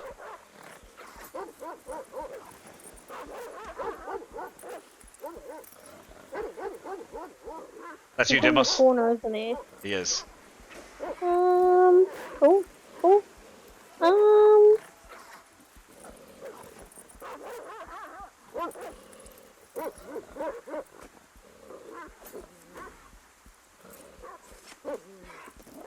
Hello? Alright, I'm thinking, sorry. Okay. I think he probably. Oh god. So what? He can see one dog, two dogs down, one dog down. He can see from where he is. He can see. Yeah, I mean, he'd kind of have a range of that. Yeah, I'll be generous and say he's seen that two dogs are down, one there, and he's aware that there is. He can't see it clearly, but he's aware that one is over here. I think. Oh gosh, I think he'd just. What's a spell? I feel like he'd just prepare for a spell. Okay. Cast a spell? Yeah. Oh no, I think he's just going to prepare. I'll prepare, sure. Okay. Yeah. Next up is Demos. Oh.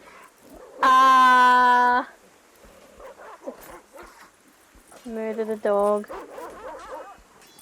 There's too many people in the way. To murder the dog? Demos is here. Yeah. Oh my goodness.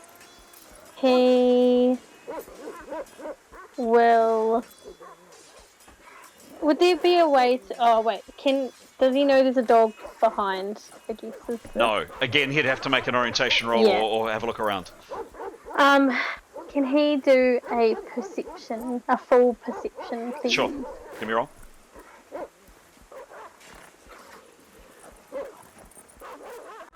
78. 78. Oh, can you roll again, please? Oh.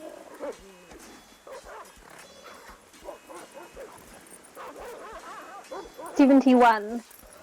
Cool.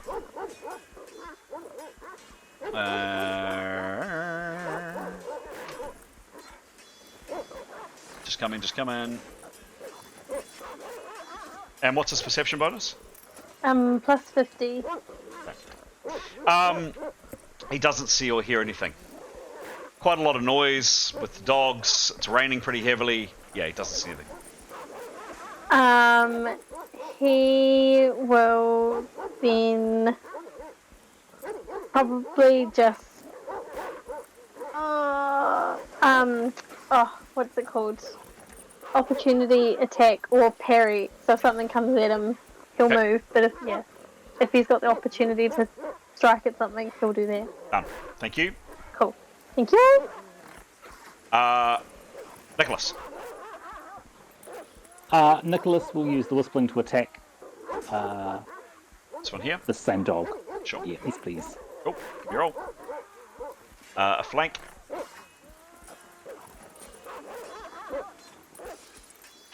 53? What was the roll? 53, 5-3. 5-3. Thank you. This is dog. 3.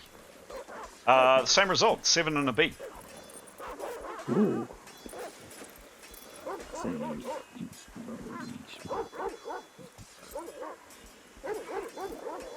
Oh, it's a small. 9. It's a small. It's meant to be a small. Yes, correct. Oh, sorry, Pete. You were lucky on the last one. It was 4. Sorry, 4 and an A. You were lucky. It was rolling on the. Yep, that's a bit more appropriate. What was the roll, please? 59 on the A. 5-9 on the A. Yeah, glancing blow. You have the initiative for 2 rounds. Glancing shot. Over number 3. Cool, thank you. Next up, Mithun. Mithun will not cast any spells to make her jump into trees, Okay. but will walk and put her back to the rock wall. Okay. She's still doing her scanning, still doing her checking, but now her field of view is the semicircle all in front of her. Cool. All right. Could you give me another perception roll, please?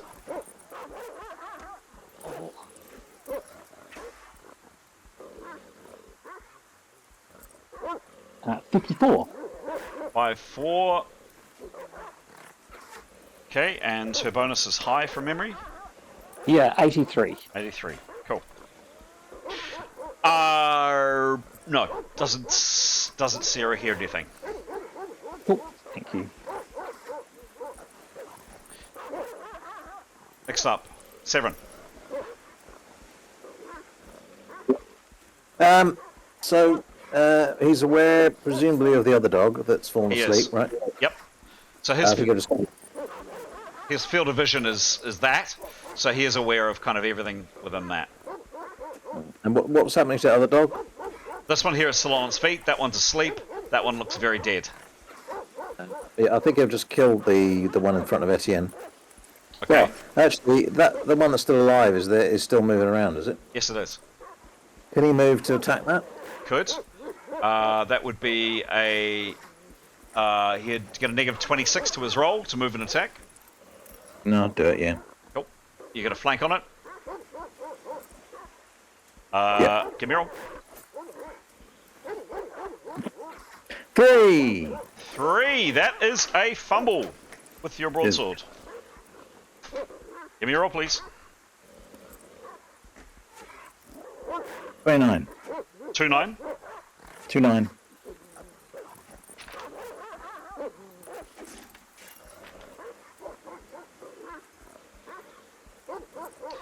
You drop your sword.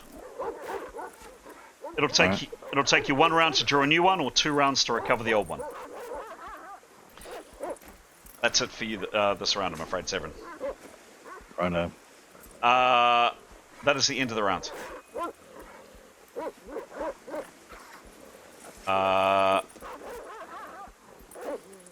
Initiative. What initiative? takes 20 seconds to recover your sword. Crikey, you must have thrown it over thrown it up the tree or something. I mean, Pretty much. sense that doesn't. Better than swallowing your tongue, Yes. too, that we've had before. Nathaniel, your turn. So she's fully prepared. I think she's gonna hold the spell. Mm-hmm. And is going to do some perceiving and hold the spell. And thinking of if anything comes around the corner. In terms of the commotion that's going on, did she feel that it was louder at one end than the other? No. Just the noise of the horn and the dogs. So I guess she'll probably just look left and then look right, and if anything comes around the corner, she'll cast. She is looking. Well, she is looking through ice. I would say she probably can't see much. Right, yeah. Okay, well, that she'll hold her spell, and she will walk up to the corner of the wall on the right. Screen right, and no, remain behind it, just peeking around it. Okay, and keep an eye on that far down along that cliff. Done.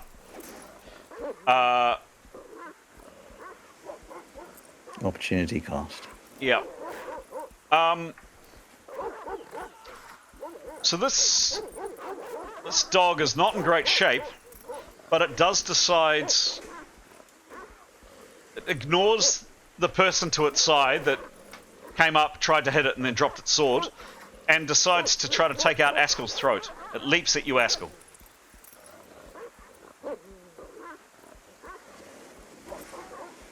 So I'm going to try and stabby to defend myself. I'm just not quite sure how I do this. Sure. Yes. So, Askel has 92 on his cutlass. Yep. Any character can use and should use some of their attack to defend. So your choice, how much he would use, and we should, and normally when we used to declare actions, you would say at the beginning of the round what your action is, what would he? Okay, so he's going to essentially do his living best to stick his cutlass through this dog's gullet or abdomen or whatever's closest. Yep. In order to protect himself, but obviously he also expects to kill this dog that looks pretty injured. Okay. And he will move backwards at the same time to minimise the harm that comes to him. Okay. I don't quite know how to wrap that up in terms of a defence, sorry. Does he use any of his attack for defence, is the best way to phrase it. He'll use all of it. He doesn't want to lose anything. Yep. Okay. So he has 90, call it 100 to attack. If he puts all of that into defense, he basically blocks the dog with 92. Okay, no, so he wants to attack the dog, so he wants to do his living best to kill it. So he'll put maybe 60% into attack and 40% into defense. If that helps. Yeah, that's perfect. Perfect, thank you. Cool, it's perfect. So he attacks with 60% of 90. And I should have said, other characters, if you think I'm overplaying Askel, please tell me. Yep, for sure. I think that's what Askel would do. Yep. So he easily blocks the shot aside. Easily does. No effect. Leif, you now no longer have to parry.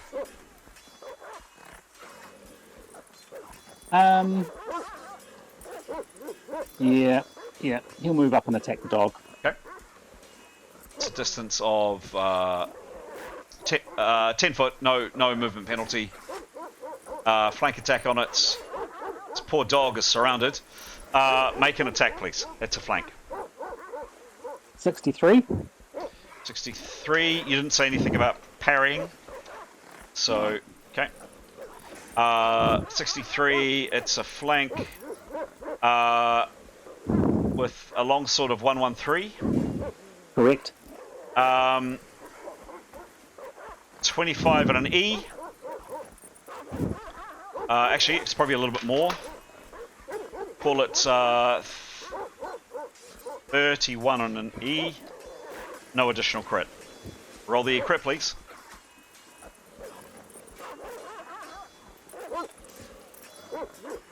62. 6-2. Yes. You hit it hard. It takes another 6 hits. It's bleeding heavily, and it's really limping. Like it's basically dragging itself along. It's in serious trouble. Serious trouble. Thank you. But still on its paws. Jada. She will just perception. Oh, give me a roll.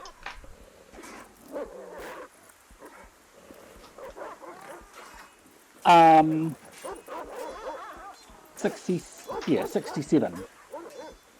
She'd like to add to that, trying to find out where Tarquin's gone.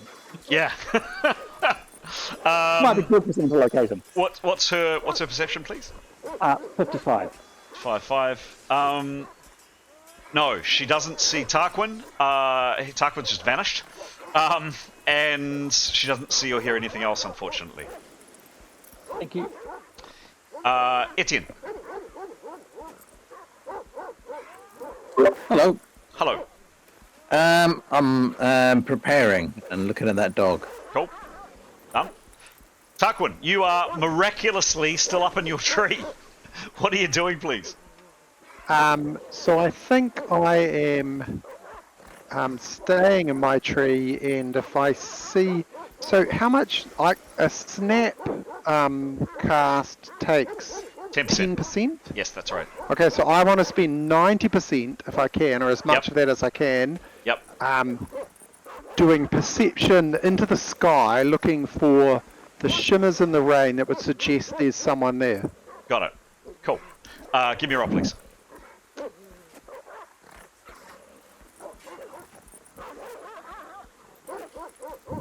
$70. 70.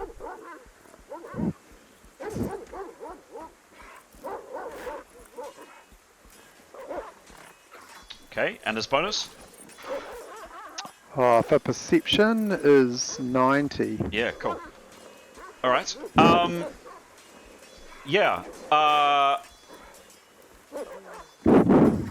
So, Giles. Sorry, I'm just getting a bit of heavy breathing from somebody. Tarquin, can you look into your channel? Just a second.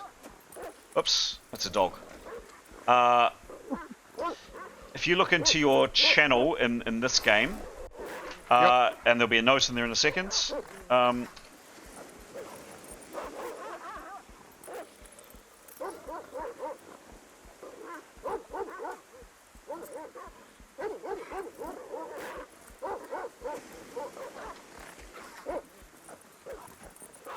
Okay, so that's in your channel, Tarquin, and I'll show you. So approximately there. Okay, so how far is that, Chris? Oh, it doesn't matter. Fine, thank you. So with the remainder of this round, Tarquin wants to snapcast. Can I just check? Do spellcasters, can they tell where the spell has come from? Depends. Sometimes. Okay, so there's a possibility of whoever this person is super strong, he'll know where a spell has come from, whether it's effective or not? Maybe. Yes. All right, so it doesn't matter. I'm still going to do it. I'm gonna snapcast a spell at the glimmer I see of movement. Okay. So I see a glimmer of movement. Okay. The distance is. It doesn't matter. It doesn't matter in terms of the spell. Okay. Cool. Give me a roll, The please. spell has no distance on it. Give me a roll, please. 85. 85. The spell goes off. What happens?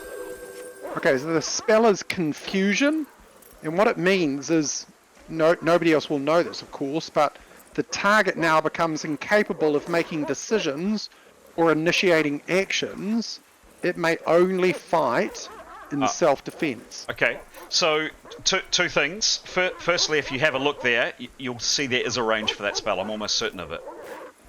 Okay, what it said, one target. Yep. And it says there's a 1 RND divided by 10% failure. It gives no area of effect. Yep. So if you go up in the scroll description, it'll say a range. I'm sure of it. All right. So I'm just reading what I've got that you sent me. Correct me if I'm wrong. I'll have a look. Which spell list is it? Mind control. Is it mind control spell list? No, the spell is called confusion. It's on mind control spell list? No, the distraction spell list from the Nightblade base list. Ooh.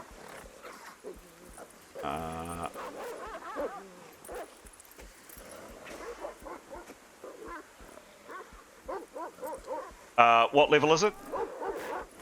It's level 2. Oh. Yep, the range is 100 foot, Giles. Whereabouts does it say that? So up the top. Okay. So is he well, I didn't see that. Is he 100 foot away? There's two things. Firstly, you didn't see a target, so you don't have a target. No, I didn't.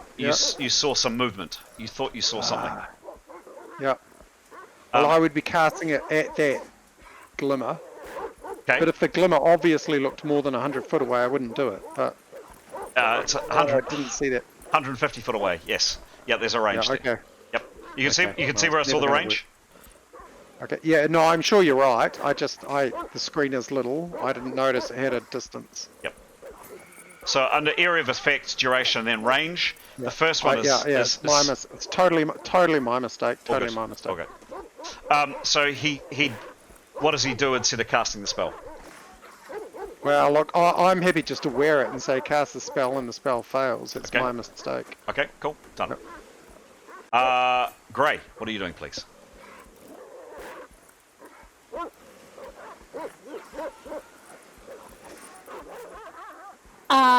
He is still preparing. Okay. Yeah. Keros. Is she? She didn't perceive anything last time, did she? She did not. Could she do a little perception to start with? Yeah, sure. Please. We're on.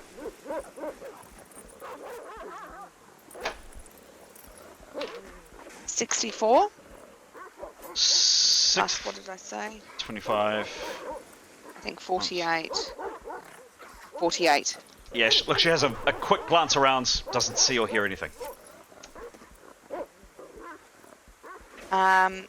If I were to cast another ice wall, yes, but I've got some team members in the way, would they just be shuffled out of the way, or would they be injured? They'd be injured.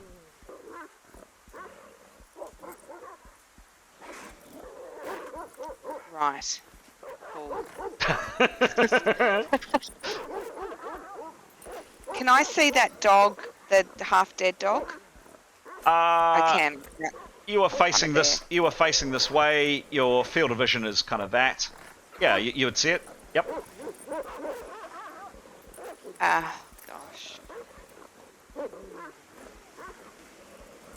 Can I please? Mm-hmm. I'd like to cast another ice wall parallel to the one left of screen, same line.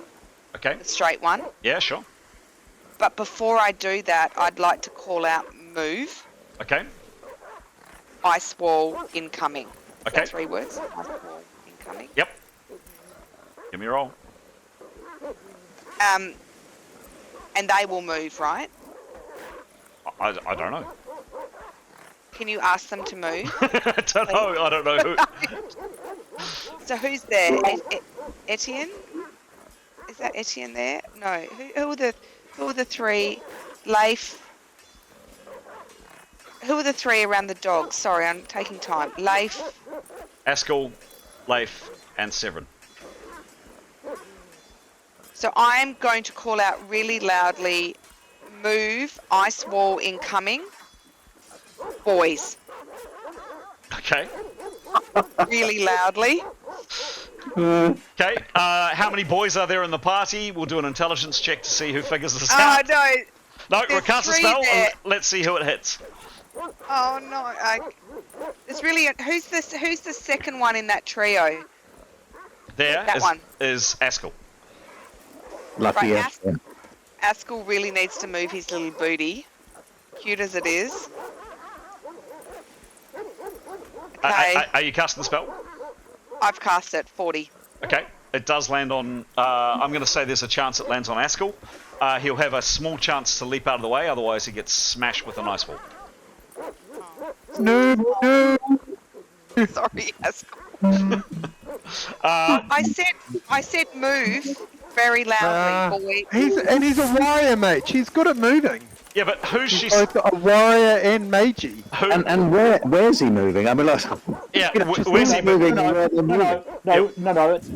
it's when is he moving? Because he hasn't had his turn yet. Correct. So will you? Yeah. So But here this is all happening simultaneously. pretty much. So here's the ice wall above him. It is perilously above him. It comes crashing down, and on your turn, No. Askell, we're going to roll to see whether you get out of the way. I don't know the crushing damage or not, but let's find out. It'll be quite nasty because it's. That's not in his way. Look, Thank it doesn't you. even touch him. Curious, thank you for protecting the party. No, look, it doesn't. Look, it doesn't touch him. What are you talking about? Ah, Move it that's over. right. Yeah, that's right. Take Yeah. that. Yes. No, he's got a chance of it hitting him. We will roll and see. It doesn't hit him. Look how far Trust away. me, You could get a bus through there. Askell's a great roller. It'll Okay. be He's a fine. good little mover, that one. We'll come Right, to he's that. quick. He's quick. We will come to that in a second. The ice wall has just been cast. Another ice wall has been cast. Attached to the other one. Next up, Nicholas.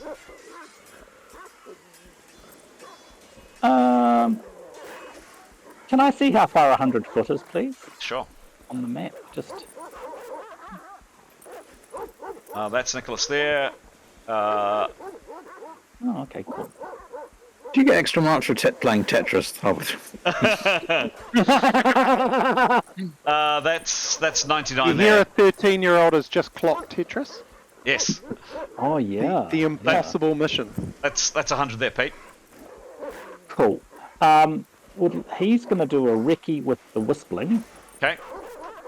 He figures that dog's taken care of. So he's going to do a recce for the whistling because we've been all perceiving, so he can't hear through it. But he'd like to go as far as it can, going left, and then arc up over the top. Yeah. No. He's going to start with it going the other way. Yeah, my other left. Start. So he'll make it go that way for 100 foot to see if it can see anything coming around the corner. Then he'll make it go up above the rock if he can. Yep. In a semicircle to all the way to the other side. Okay. Up in the air to the other side of the end of the rock. Okay. If that makes Done. This round he is going down here. Cool. Give me a perception roll, please, Pete. Now, I think that we haven't done this before, and I'm not going to do this on this session on the island, but I think I've been quite generous in giving you a full perception roll out of this tiny little thing. In future, once you're off Dual Island, I think it's pretty fair that you get a negative for looking through this tiny little thing. I'm not going to do it this time round for this adventure. Yep. Cool. No, that sounds right. All right, Yep. give me a roll, please. What did I roll? What was the roll? 18. Okay, cool. And his bonus for perception? 39. 39. Okay. Doesn't see anything this way. He can't hear anything, of course, but he doesn't see anything this way. Next time he's going to go up. Okay? Yep.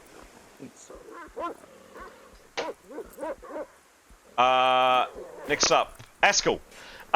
So Askell, you feel for a second or two the air get very cold around you. You hear Keros shout something incomprehensible about moving, and icicles begin to fall on you. I'd like you to make an agility check to leap out of the way, please. This is going to be based on you, as I say, on your agility.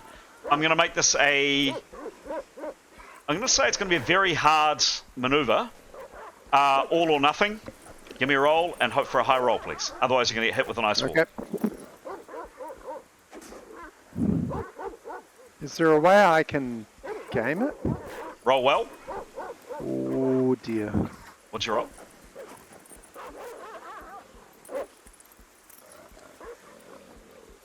What was the roll? Sorry, 29. 29. And what's his perception? What's his agility, please? So his agility is 68. No, the bonus, please. Oh, so his agility bonus is 8. Plus 8. Oh no. Sorry, it's his moving and armor skill. Beg my pardon. Sorry, I should have done that. Where will I find moving and armor? He wears rigid leather. Whatever his rigid leather skill is. I'm not sure where I'll find it, Chris. I'll find it.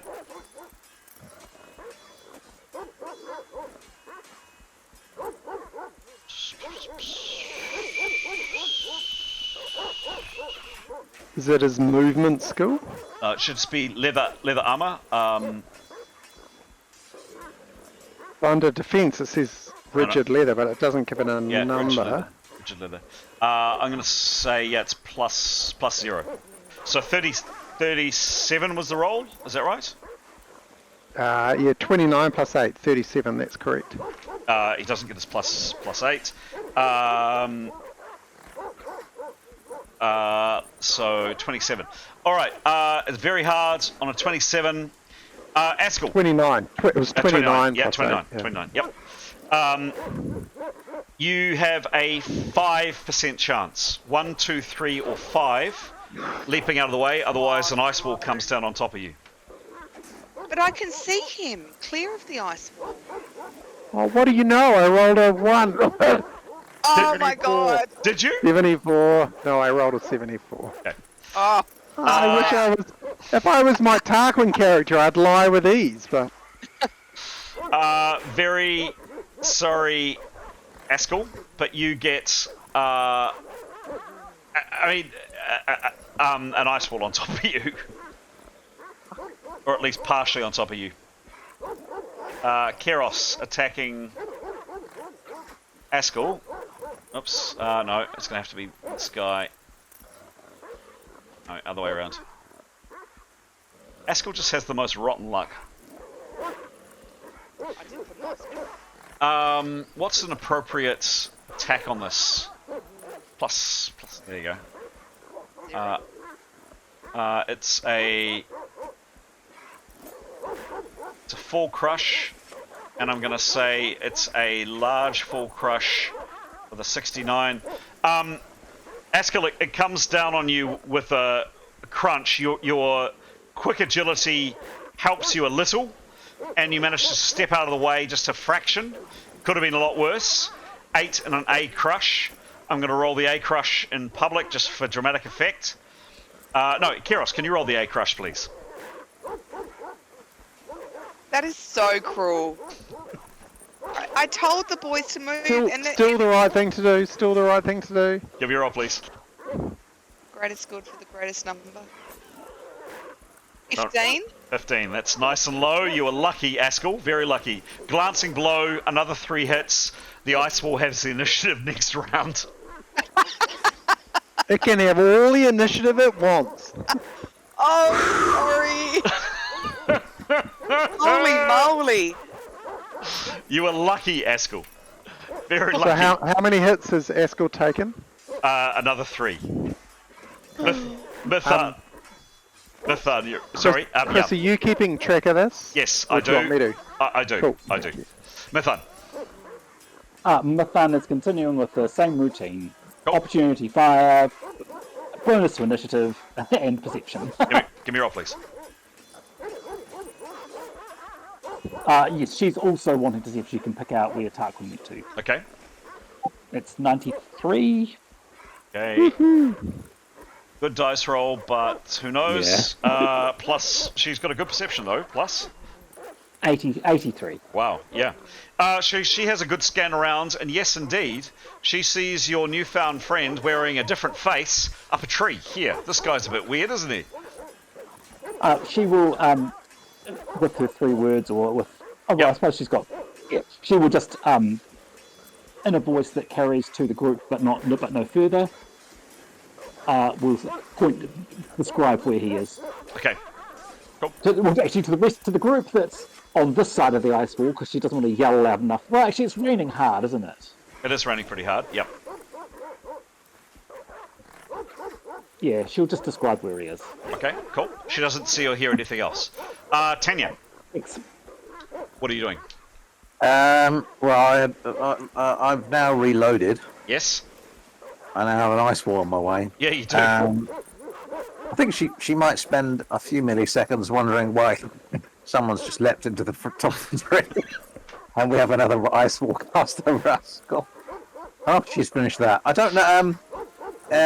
I guess she'll move to the edge of a slightly longer ice wall, and point. But although she's not going to.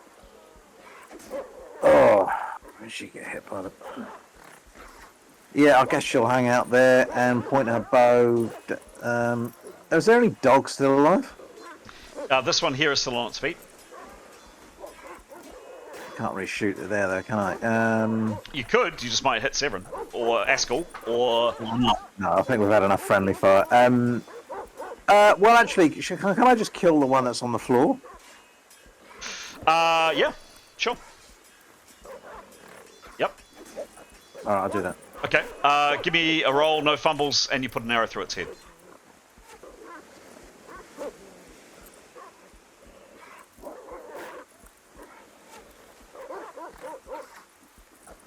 $63. 63. This dog is now dead. Good dog. All right. And if there's anything left, I'll reload, and head off to that bit. If I can still move to there, I will. But Okay. It's probably your go by the time you... Yep. About there. Okay. Next up is... Severin. well, Severin's gonna look at his sword for 10 seconds and think about picking it up. But no, pick it up this round. I'm just gonna look at it and contemplate. Excellent. Excellent. It's a nice sword. Demos.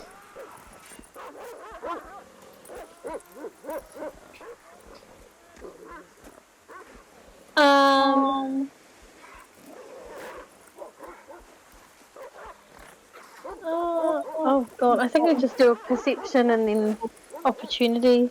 Sure. Give And me a if roll. you see something. Give me a roll. Burp, burp. Oh, 6. Oh, Cool. And as bonus, please. 50. 50. No, doesn't see anything. Boo. Okay. Sorry. No, it's not your fault. And that is the end of that round. Initiative. And we're off. Ethanol.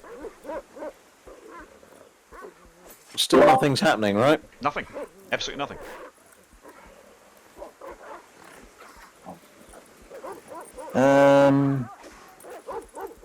She'll continue to hold her spell. Can she talk while she's holding her spell? Yes. Yep. She'll shout up to the top of the tree. Tarquin, old chap, what can you see up there? Communicate with the party. Okay. Holding the spell is a 50% activity, so yeah, she should be able to say that. Yes. Okay. This doggy here is really looking to be on its last legs. It's not looking good. Kind of shambling around. It kind of snaps feebly at you, Leif. That's it. Jada. Rinse and repeat. Cool, give me a roll. Actually, she's heard Nathaniel shout out. Yep. She is going to perhaps hold her perception or her action until she hears a response. Cool. Perhaps. Okay. Leif. Try chopping again. Okay. Give me a roll.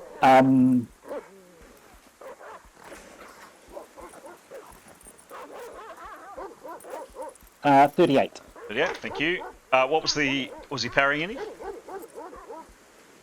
No. Sorry? No, yeah, he will parry 20. Parry He 20. is in a combat situation just in case he's needing it. Cool. Yeah. Cool.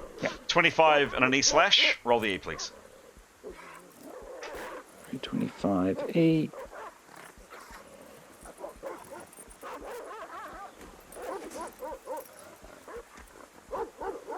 Twelve. 12. This poor dog.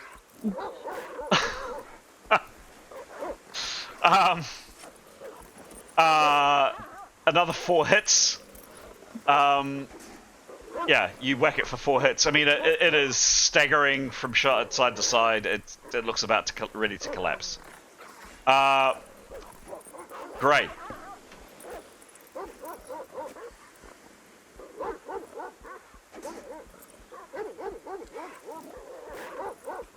Do you Demos? Oh. Hello, Mason. Sorry, my No phone worries. is not cooperating with me. No worries. Okay. Now I've lost the picture. I don't know what's going on.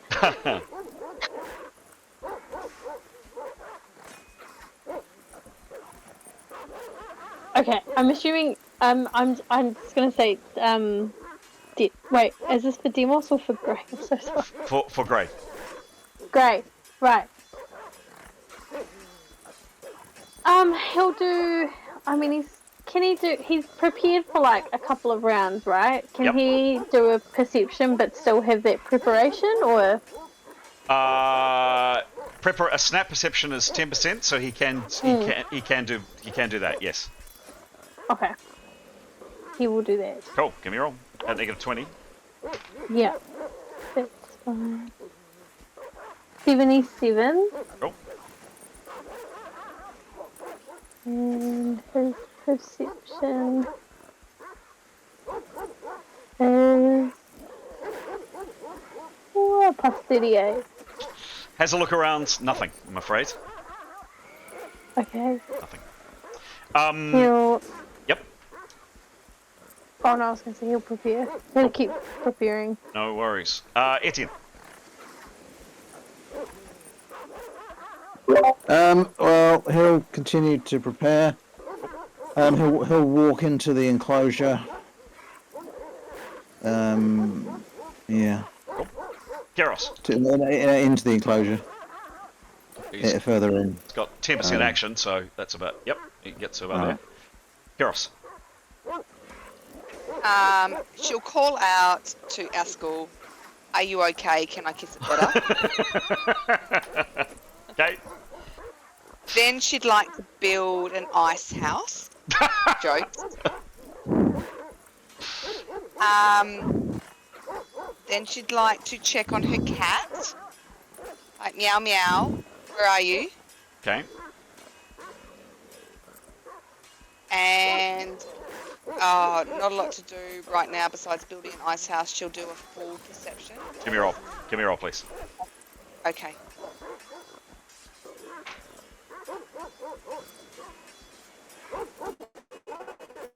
$19. 19. 19. Thank you. Okay, and her bonus? Oh goodness, sorry. What did I say? 48. Oh. I think. Yep. So she definitely sees both Victory here. Victory's climbed partially up this tree, and she also sees Tarquin up quite high up in the tree. Okay. What's left? What have we got left? 70%. 70. Yep. Can she hold that? Sure. Thank you. To do what? What's her action? potentially cast? She needs 75% to Oh, cast. 75. Oh. Gosh, she can't really do much else, can she? She'll just pass. Cool. Haskell. So are there any living dogs remaining? Yes, right in front of you. Ah, right. He's going to stab him. Stab. Give me a roll, please.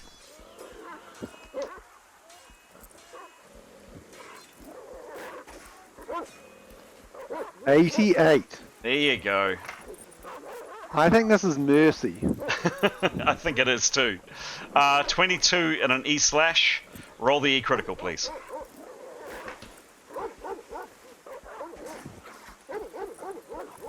$34. Another 3 hits. And yes, as you suspected,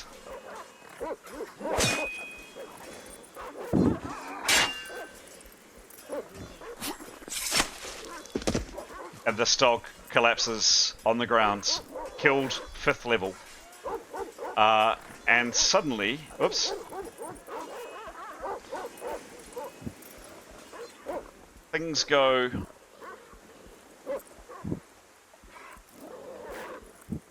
a lot quieter. Yeah, the sound of barking dogs has ceased. All 3 are on the ground, looking extremely dead.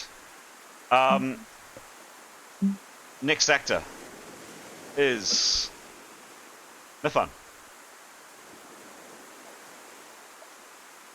She is going to also wait before she does her perception. Okay, cool.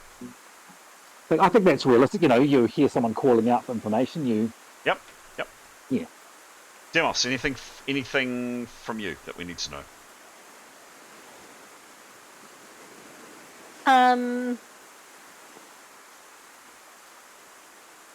Oh, I feel like he'd just want to move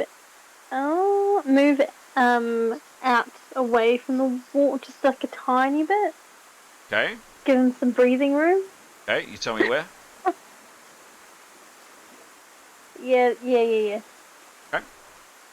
Anything else? And then just a perception, I guess. Sure, give me a roll. Okay.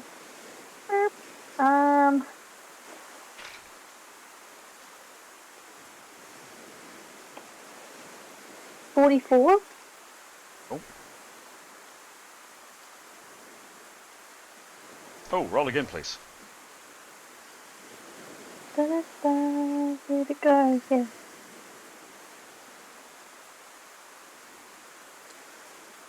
Team. Okay.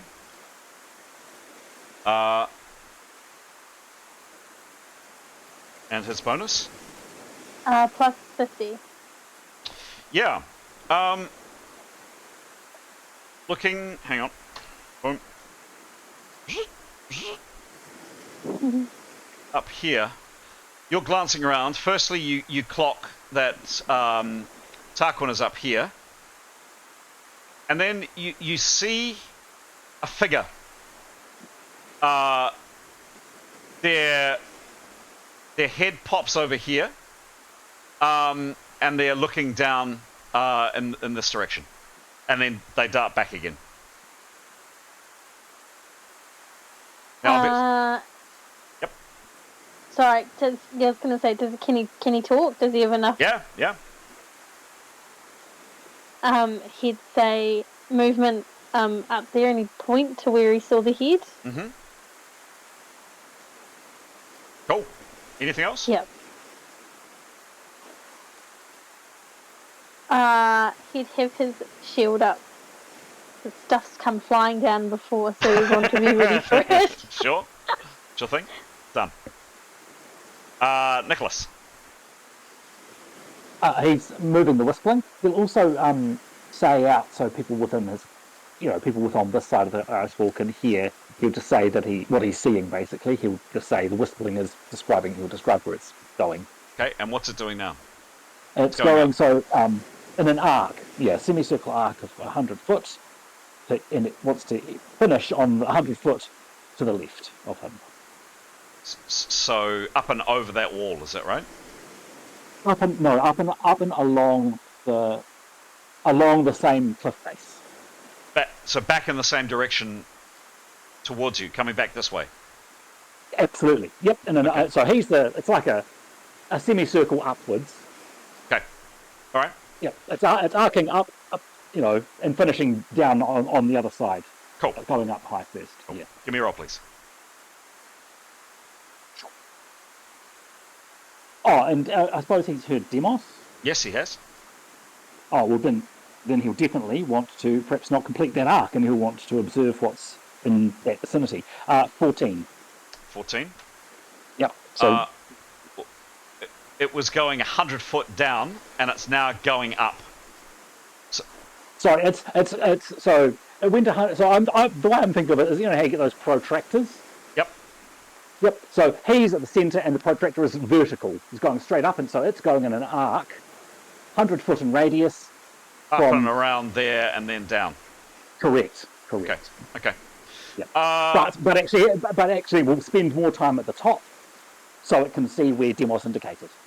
Okay. How much does it move per round, please?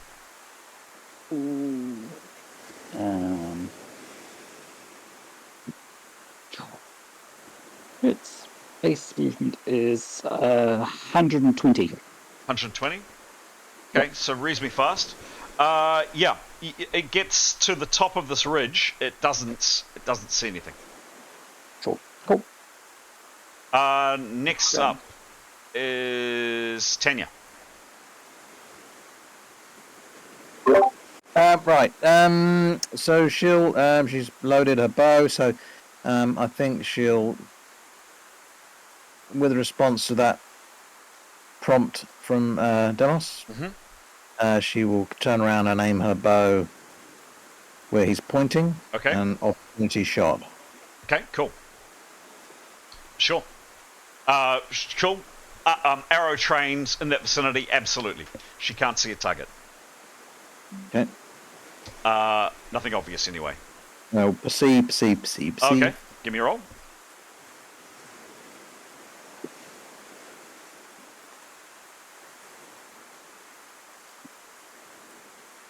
$40 40. And a bonus? is 81. No, doesn't see anything. Okay. Tarquin, you're next.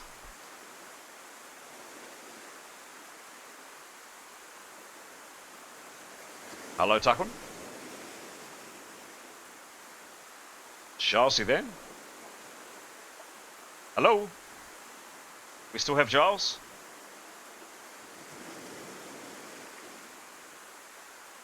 Giles, you there? Yeah, he's still online. Yeah, he is. Struggling with his. Maybe. We might, Giles, I'm sorry. In the interest of time, we're going to move on. We'll come back to Tarquin in a sec. 7. Right. Well, 7's getting a bit grumpy. I'm looking at his sword. Can he pick it up yet? Into this round, yep. Well, he will. Also, Bill, he's also getting a bit grumpy because he kind of think he's just going to make the observation to the party that we've got at least 25 individuals coming at us, and we've only had 3 dogs. We better be really careful with our PowerPoints. We've got a long way to go. Okay. Anything else? That's it. Cool. He's grumpy. That is the end of the rounds. So he's got his sword. Yes, he has got a sword. Right.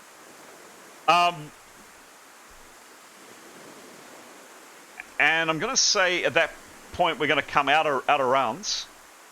What do people do? There's no sign of anything else. You're perceiving, you're watching. There's no sign of movement. What do you do? Well, that's they're obviously in a defensible position. They don't want to leave, and they're not going to come to this one. Nicholas would say he's got the whistling up there. Can you have a look? And if he has people he's got to get in with 100 foot of it. He doesn't want to go exposed. So if people want to walk on either side of him to take fire, then he's happy to go and explore. He's squishy. It's very good of him. He's looking at you, Stefan. Demos go as well with his shield. Cool, thank you. Oh, Demos is such a protector. So Nicholas had proposed that if we're out of rounds, so using the whispering to scout at the top of the cliff, but he'd definitely want people around him. So it's a friendly shield if we're going to walk that direction. Does that suit? Severin and Demos are happy to do that. Oh, sorry, where are we going? So just walking along at the base of the cliff so that Nicholas can be within 100 foot of where Demos saw someone, and if Tarquin's sharing what he saw as well, just so that Nicholas can scout and be within range. All right. Well, Severin will hold his shield up and ready deflections, and yeah, sure. Cool. Demos will do the same. Okay. So you come out. Hang on. Here we go. Coming back to the map.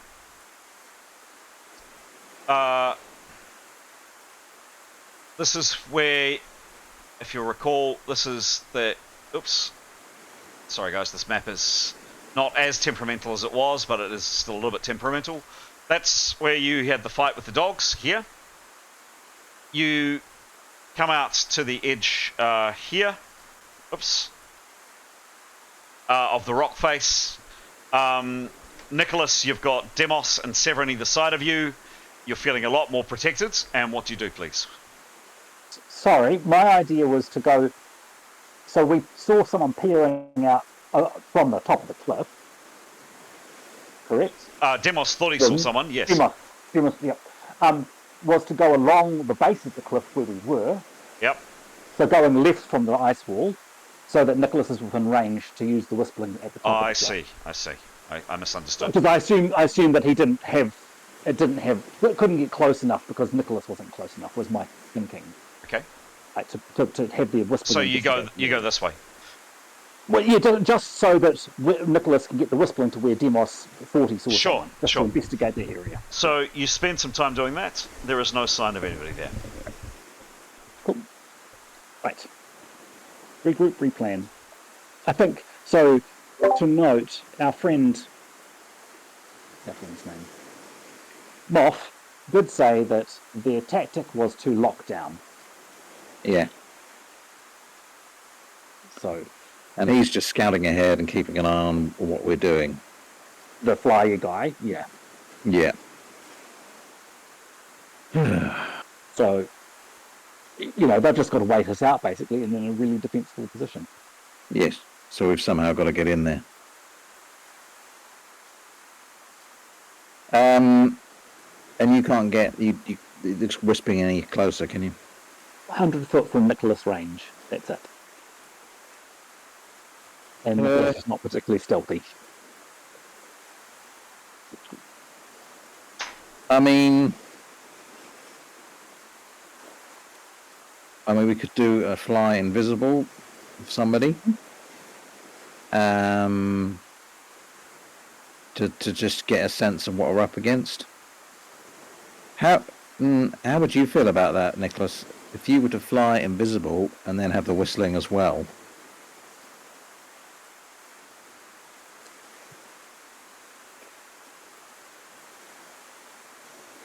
Yep. His perception's not great. Is he not? Okay. His perception's about 30, 38, so he's going to miss stuff. All right.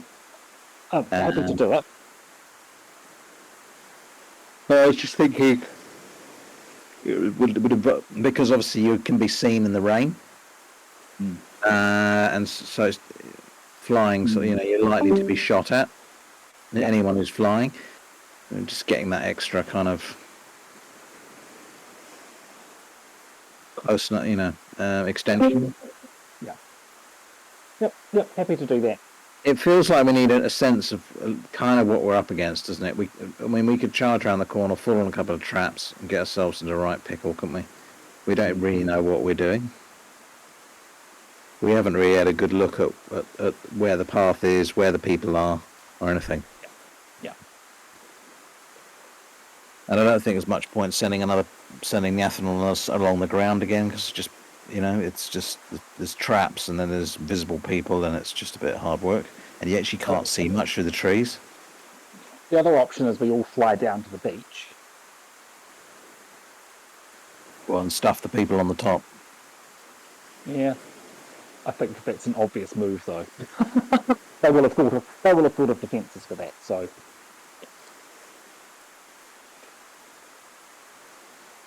yep, happy for Nicholas to do that.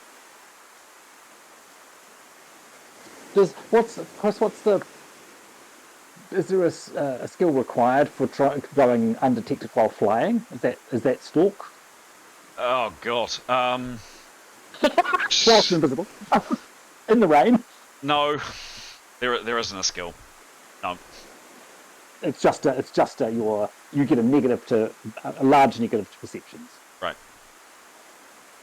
You can't fly stealthy unless there's something for you to actively hide behind. Raindrops. I think he would if he can stick to trees. And as you say, he's got an extension by way of. I'm gonna say too clumsy. Unless we want to really inch us out by doing an agility check to see if he bumps into a tree or whatever. No, I'm going to say no. It's just going to be too cumbersome. He has got an acrobatic skill. No. But yeah, no.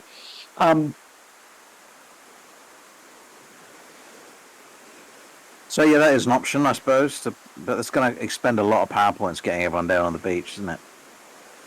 Yeah, I don't think that's the way. And ultimately, we've got to kill everyone anyway, haven't we? Yeah, I suppose the other thing is we just all approach. We just take our time. Yep.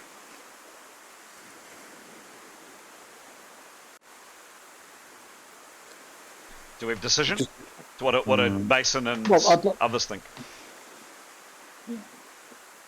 And is Giles here? I don't know. Giles, are you still with us? His microphone's on. Yeah. But he might be having tech concerns, so maybe he can hear us. He hasn't messaged me, but... No.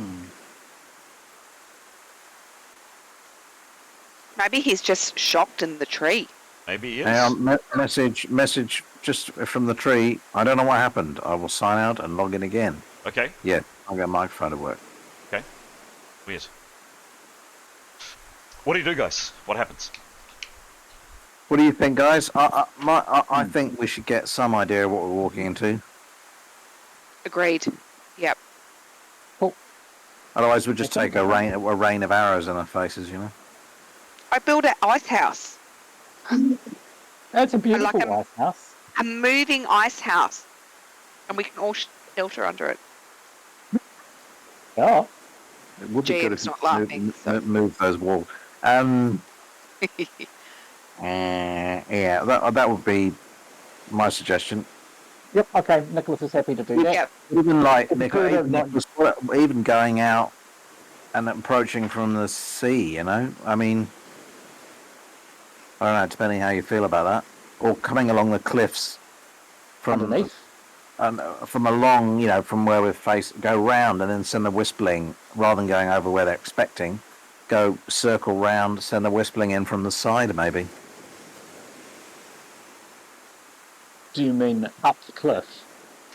I mean, rather than going directly to the cliff, fly out sort of a quirky angle to the cliff further down the coast, and then send the whistling in progressively along the cliff. Yep. Let's do that. Okay. And that will minimise the chance of being shot. Yeah. Right. Nicholas would prefer to conserve his power points if that's possible. He's on 30. And it would take him 9 power points, leaving him 21. Would you like some help? Well, what's Kiros's power points on? I'm currently on 55. So happy to help. I think if Nicholas does one and she does the other. Yep. Perhaps.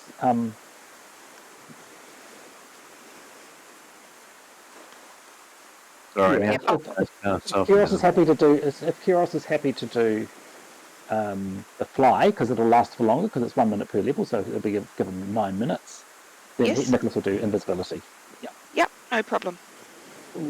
Thank you. Are you sure? Oh, is that a good idea? What, doing it or the PowerPoints? No, I think doing it's necessary, but the PowerPoints in terms of Kiros using up her PowerPoints.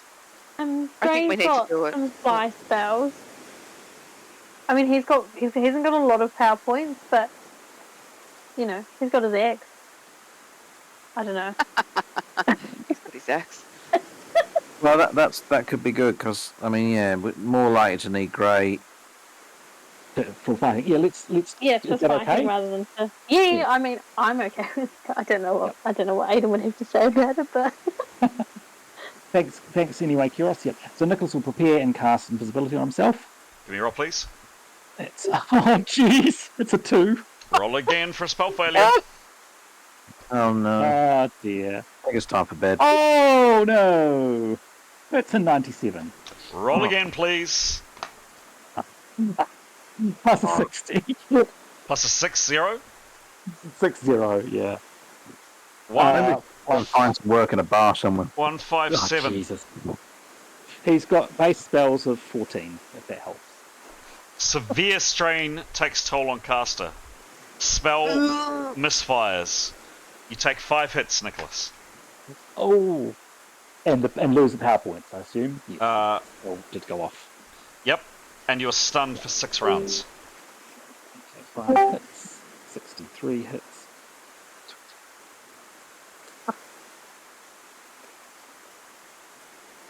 Okay. You are on 63 hits. Yeah, correct. Charles, are you back with us? I'm on my phone. I don't know what's happened to my very expensive computer, which is very irritating. It was working just fine, but yeah, weird. Giles, again? Yeah, Hazek, we'll just narrate a little bit for Giles. I'm really sorry that happened, mate. By the way, it's bang on 10 o'clock, guys. I'd love to move the story on a smidge. I've got a busy day tomorrow, however. I could play for another 15, but I'd have to have a hard stop at 10:15, or we can call it there. What's people's preference? I'll go with the majority. I'm easy. I think it'd be good for us to have information to think about during the week, and we're about to do information gathering, hopefully. Okay, all right, cool. 15 minutes, and then I absolutely have to stop. Yep. I'm going to really quickly narrate what happened, Giles. In case you missed it, did an inspection of where Demos thought he saw some movement. There was no one there via the Whispling, Nicholas's little drone. The dogs are all dead. I'd like Tarquin, please, to make 3 rolls coming down the tree. I'm gonna, unless you cast a spell to do it, I'm assuming you're climbing. I'm just interested in no fumble, so no 1, 2, 3, 4, 5 from So I would cast landing. Okay, roll landing. So I can't look at my phone, but I'll cast landing. Yep, cool. Give me a roll, please.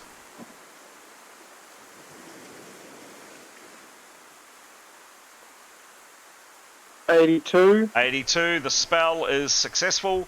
Definition of the spell, please, is... So for every level, I can fall 140 feet and land as if I'm stepping.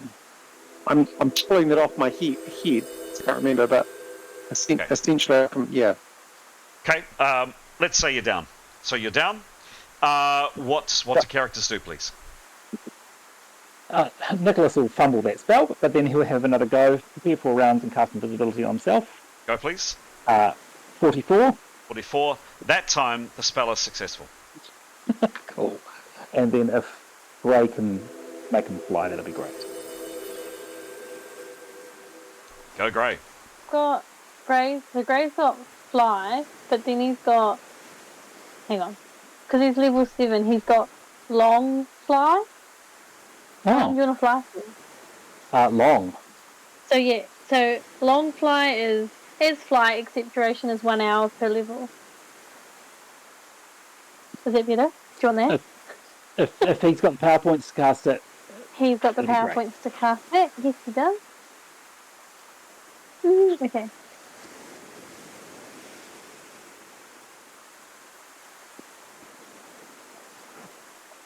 $65. What was the result, please? 65. 6-5, thank you. That spell is also successful. You're invisible and you're now flying for 7 hours, is that right? Yeah. Wow. Okay, describe what That's happens. useful. That is a hugely useful spell. That is a massively useful spell. What happens, please? So Nicholas will taking direction from Severin, so feel free to jump in, Graham, but my understanding is go sort of a long loop around to the cliff. Okay, so looking at the screen now, hang on, you're staring at the screen. You are staring at the screen. Where are you going? Yep. So going to his right in an arc towards the cliff. Okay. Keeping it at just under treetop height, so middle of trees. Okay. Going from tree to tree. Yep. And where are your companions going with you, Nicholas? They're not. So he's flying and invisible, and he's going by himself. Okay. In that case, you and I need to step into chat room 1. Righto. Back in a sec, guys. Hello. Hello. All right. There we go. You can't see the screen, but you will in a second. Can now see the screen. Okay. Yep. So he's coming through the trees, and the whistling is out in front. Is that correct? Yeah. So he'll move the whistling, then move himself. Move the whistling, move himself. Yeah. Okay. Okay. So he comes through and gets to here, and the first thing he sees is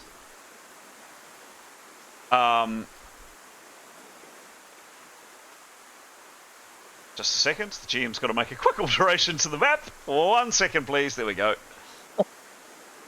Delete. Just 1 sec.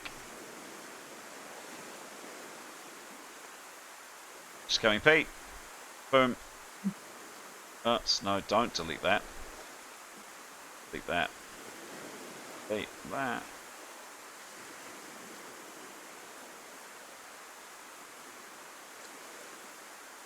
Okay.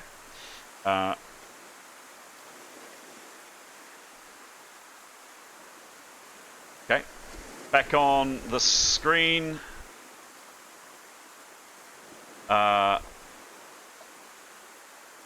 Now, so first thing he sees as he comes through is, oops,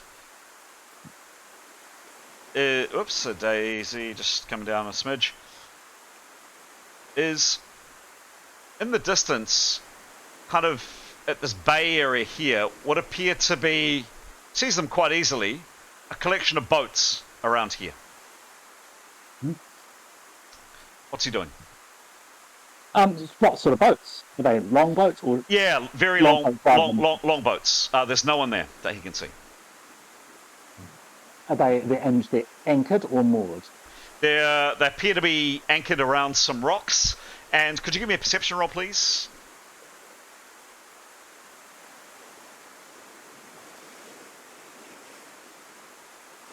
That's 16.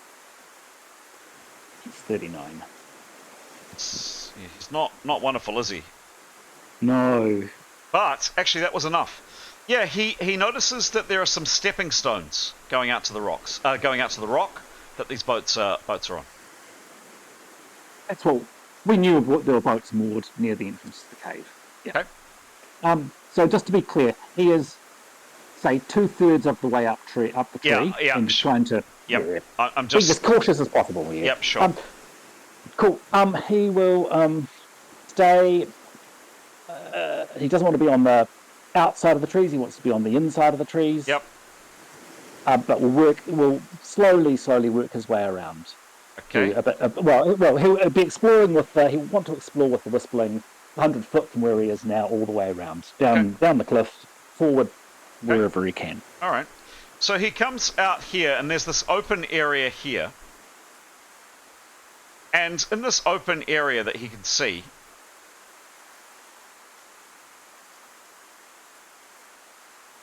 there's a daisy. There's a shelf of rock to one side, some branches over the top. You can see there, and there's some what appears to be logs, and it looks like a fire's been there. There's some bottles and some plates scattered around, and there's a gap in the wall. It's not quite. You can't quite see it there.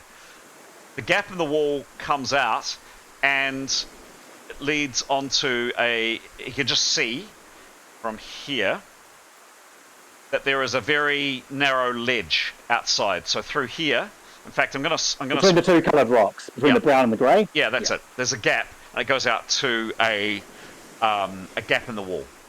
And this matches the description of the approach that we were given. Correct. Where does the Whispling go from here? It wants to. Now it wants to start looking for people. Okay, where?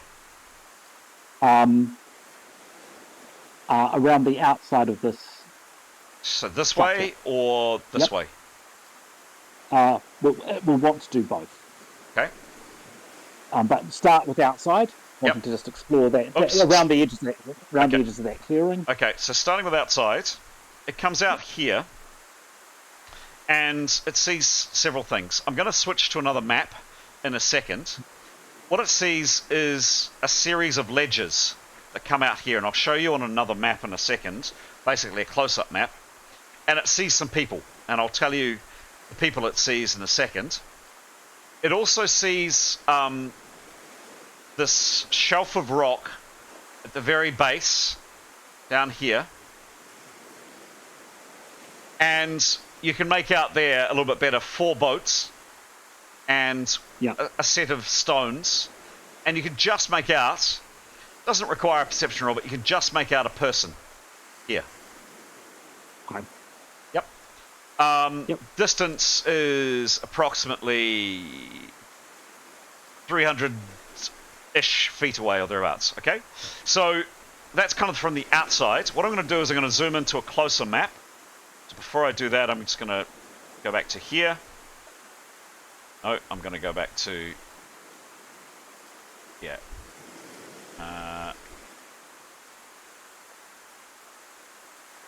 There we go. Just give me 1 second to swap the map.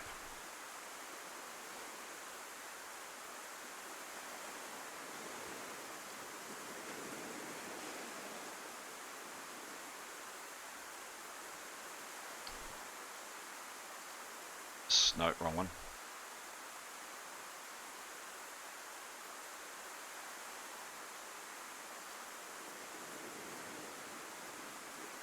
Cool. Take that off. Yeah, that's better. All right. Yeah, cool. Okay, so this is. I showed you kind of the wider map. I'm now going to take you back. Obviously, ignore. I'll take your characters off and move them somewhere else. There we go. That's it. Cool. All right. Coming back on stream, Pete. Now. So, you'll recall me describing this little kind of archway, or this little covered area here. Yep.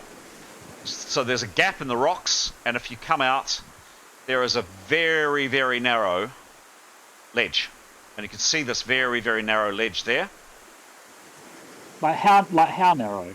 1 person. 2 foot. 3 maybe. It's narrow and crumbly in places, and On the outside, and the Whispling gets a good look around, sees the following. The ledge comes out here of this little entranceway, skirts along, and it gets to a drop here. And across the chasm, on the other side, that is a distance of some 50 or so feet, is a gap, and the Whispling sees 3 people. This person with a bow, this person here, and then could you give me a perception roll, please?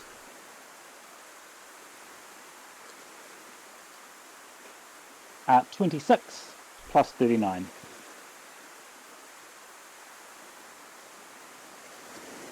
Uh, 22.6. Yep. Oh.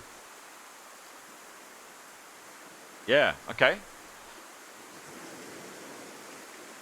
A pretty lucky roll, but you also spot another person over here with a bow. Ooh, okay. What's particularly interesting is there are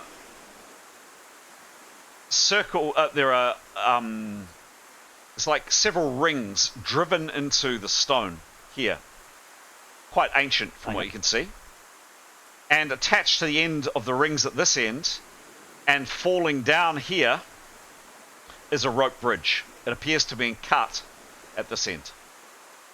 Yep.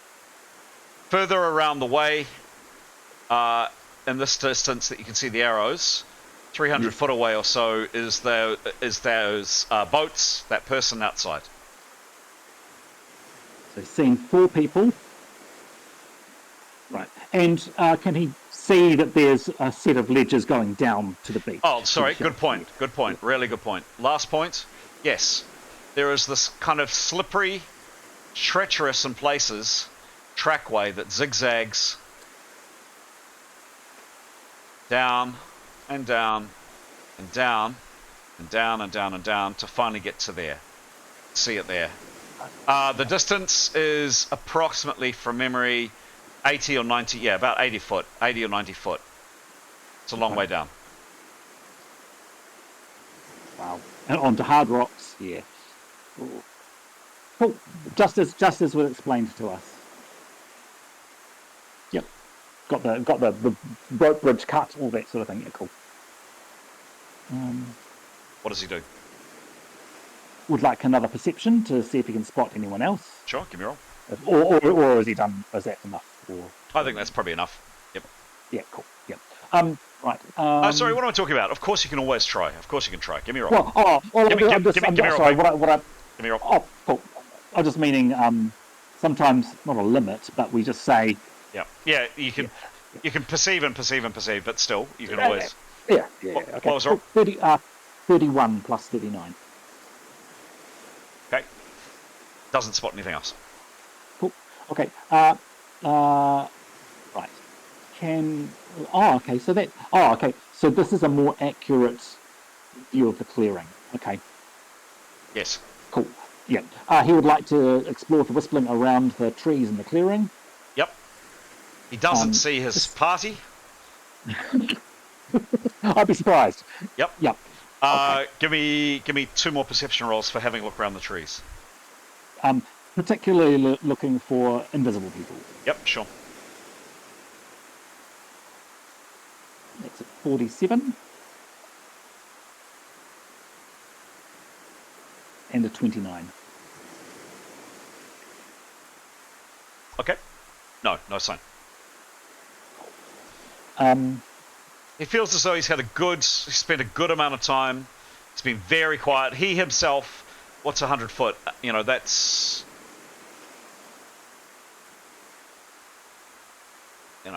that's 100. So he's based himself here, and he sent the Whispling out and had a good look around. There are more trees here, reasonably more trees. No, actually, this is the more accurate one. He's had a look. There are more trees over in this direction, by the way. He's had a good look around the trees. Okay, cool. Thank you. He will not cast Presence because that's classed as a mental attack spell, and he will become visible. Okay.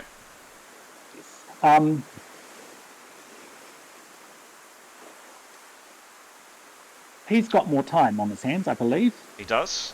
And it is also 18 past, and I do need to make a move, Pete. Yep, absolutely. Okay, cool. In fact, during the week, we could do a session just you and me, if you wanted to explore further up the coast. Yeah, okay. Just that was the plan, to go further up and see if we can ascertain what's happening above. Okay, so that was kind of my question. He's not going back to the group now. He's doing more exploring. Yeah. Okay, done. Yeah. Done. Well, I'll have a think about it. But yeah. Cool. But currently where we're going to end him is there. All right. Absolutely. Yes. Okay. Yep. Let's go and join the main chat, the main group, and let's wrap it for the night. Actually, he's got how many hours of fly? 7 hours of fly. 7. No, he'd go back to the group and report in, and then see about an option of going out again. I think. All right. That's what's helpful for the group. Yeah. All right. Especially because then we can talk and make plans. Yep. Thank you. I'll jump back in. Yep. Done. I'll see you back in a sec. Cool. Yeah. Oh, look, they're back. Yeah, I was going to say, it's going to have to come back and give us a lowdown pretty soon. Yep. Yes. Sorry, we're running out of time. We are very quick lowdown, Pete, and then we're gonna call it. Cool.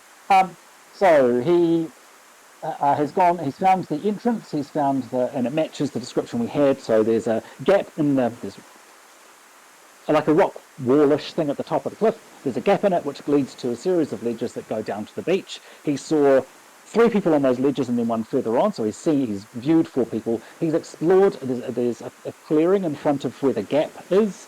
A clearing in the trees. He's explored all around there and tried to spot people. Feels he's done a good job of exploring, but hasn't seen anyone else. So they have camped. They have fortified, basically. There's a gap between 2 of the ledges, and there's a cut rope bridge. So they've done as our friend said they would. When threatened, they will just batten down the hatches and withdraw. So that's his assessment. He also saw 3 boats moored. He's assuming moored on a rock with in the water, stepping stones to where he assumes the cave is. He saw 1 more person on the beach down by the cave. They were in the distance. That's what he's seen. Cool. And in the interest of time, and the GM does need to make a move on this occasion, any qualifying questions, any additional stuff is either going to have to wait until next session, or you guys can do your plot and your scheming elsewhere. Thank you, Pete. Cool. Anything absolutely mission critical people need to know before we wrap up tonight from anybody other than Sophocles, Gray, you were deciding tonight, and Neathanel, you were deciding tonight? Yeah, Neathanel will give it to Tarquin for his audacious tree hop. Excellent.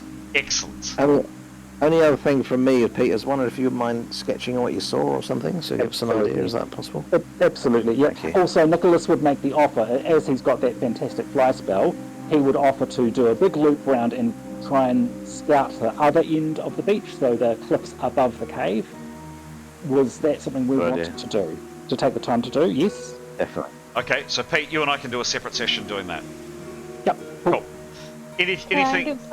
Can I give Sophocles to Nicholas for flying? Yes. For flying and scouting. Definitely. Thank you very much. Definitely. Did you love Keris's ice castle that she was building? Goodness me. It was a very nice ice castle. With a lovely ice castle. Very nice ice castle. Christmas worthy. All right, guys. I really do need to Have a good zip one. Next Night, everyone. Next Wednesday, 17th. Speak to you then. Cool. See you guys. Bye. Congratulations. Bye. Congratulations. Bye.